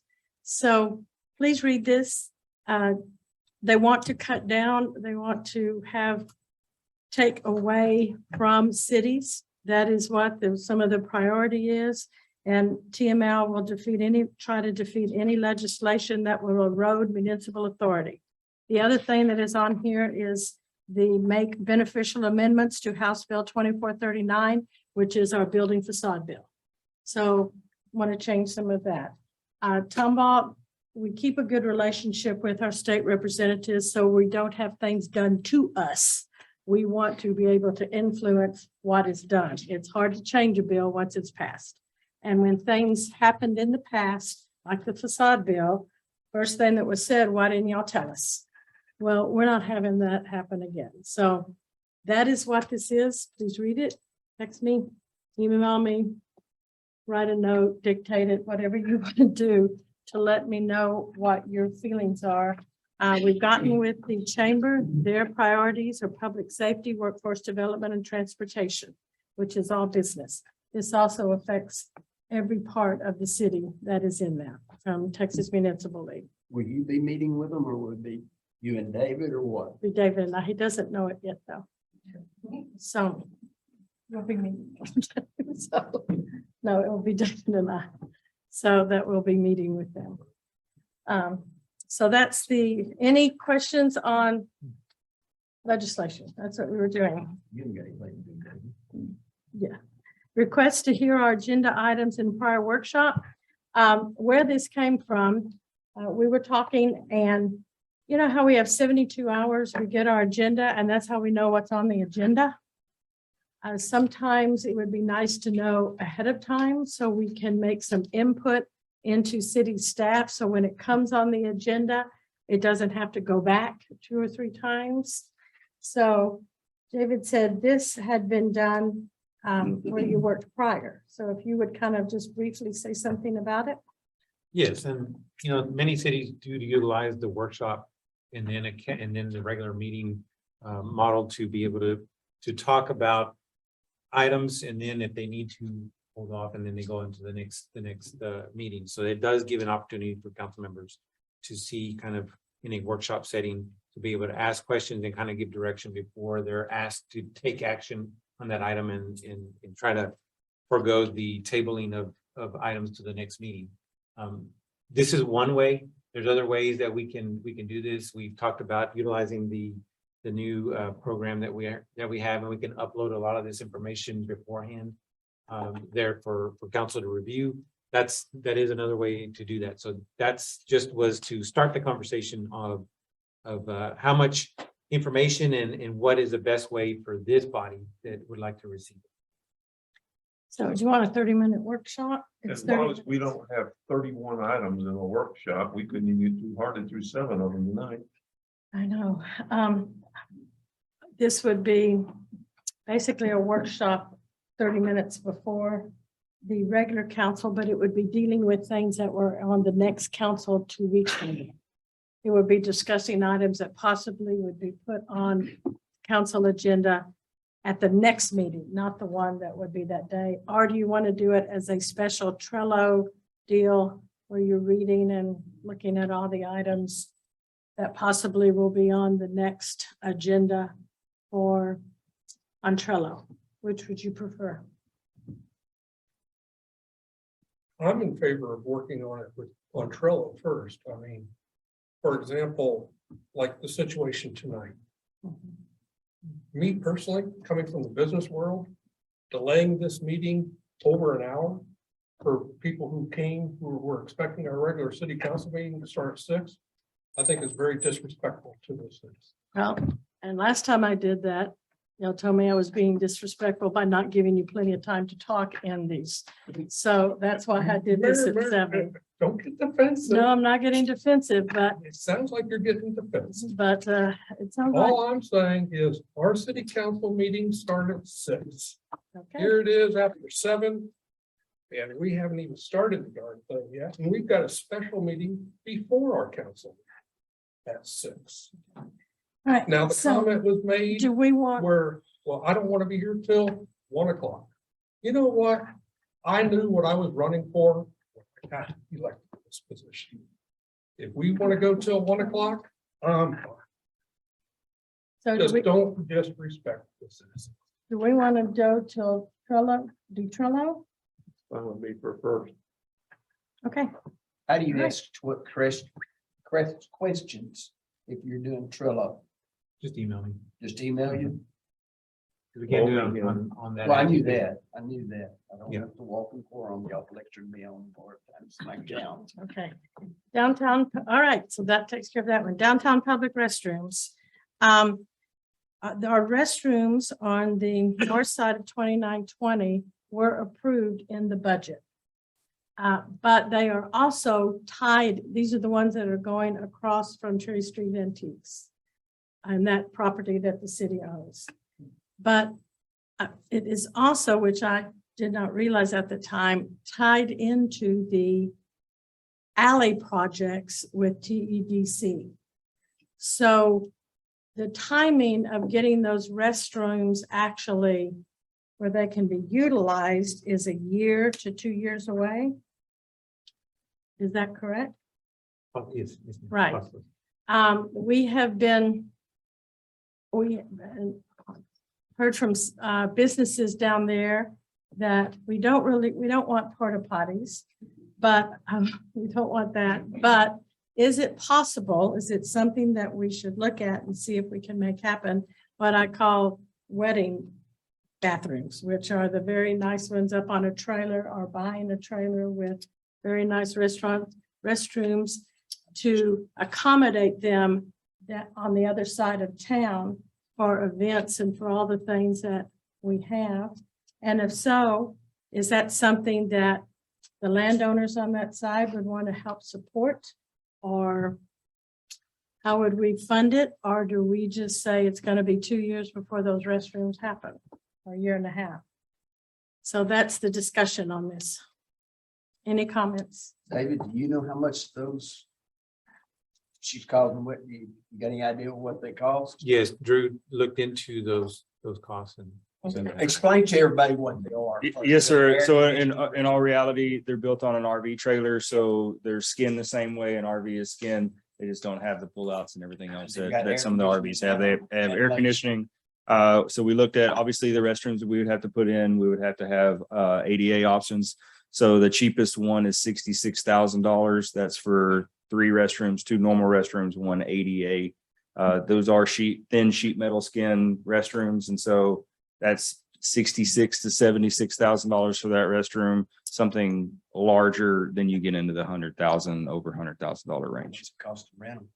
So I did not do the cost for rental on those, but typically they're $3,000 to $4,000 a month for rental on those restrooms. And that's not on top of the cleaning that we would have to either one staff do in-house or to contract out. Do we know what the maintenance would cost, an estimate of the maintenance of them? So I don't know in today's dollars, but I have operated these before, and you're looking at anywhere from $100 to $200 a week. So you're looking, 200. yeah, $400 to $600 a month for the cleaning on top of the rental for those restrooms. Rentals just for special events. You can rent them for just special events. So there's multiple companies in this area that do rent them. I looked at, so our permanent restrooms, we're looking at about $150,000 to put permanent restrooms in. So that was budgeted, that is in the alley updates that we will be doing this coming up year that we'll be starting on. So it's just, So what's precluding us from going ahead Yes. and designing and building what we are already going to pay for in the upcoming alleyway projects? Can we not go ahead and build those now and just have those kind of as the centerpiece, if you will, for that alleyway project? we could look into that, yes. To me, that's the wise thing to That's do, smart. is go ahead, see what it takes to build them the way you want them built, and be done with it. So the one that we spec'd out is a prefabricated restroom, so Okay. it's solid concrete. Okay. And then the one we looked at just recently is tailored to as close as we can get, just due to the different types of buildings we have downtown, as close as we can get to what, our historic downtown kind of looks like. So more of a barn wood with a shaker roof. So it's solid concrete. It withstands 180-mile-an-hour winds.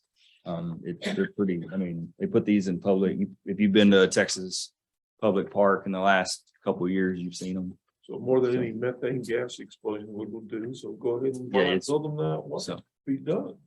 Okay, so can we pull those restrooms out of the TDC alleyway project and get them done ahead of time? Well, then that's kind of, would have to work on a phasing plan for, because there's gonna be some elements to the alley project that's why they were tied in together. Correct. And so they're Sure. just, we'll just have to peel out that piece and do all of the stuff that would have been done in the alley project.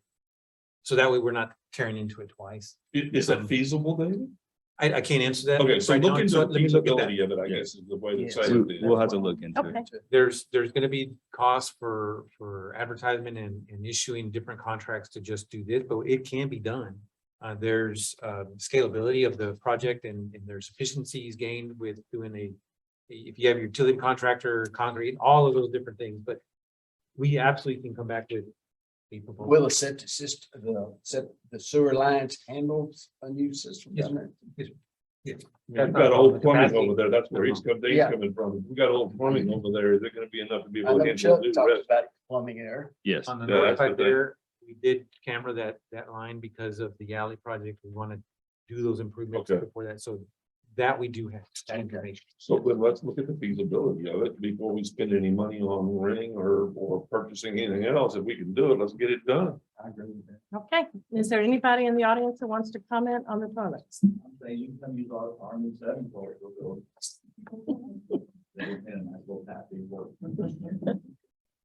All right. Thank you. I'll entertain a motion to adjourn. Motion. Second, Second. all in favor, say aye. Okay, meeting adjourned. 5 minutes, and we will start the preliminary TDC council joint meeting. And then the regular meeting after that.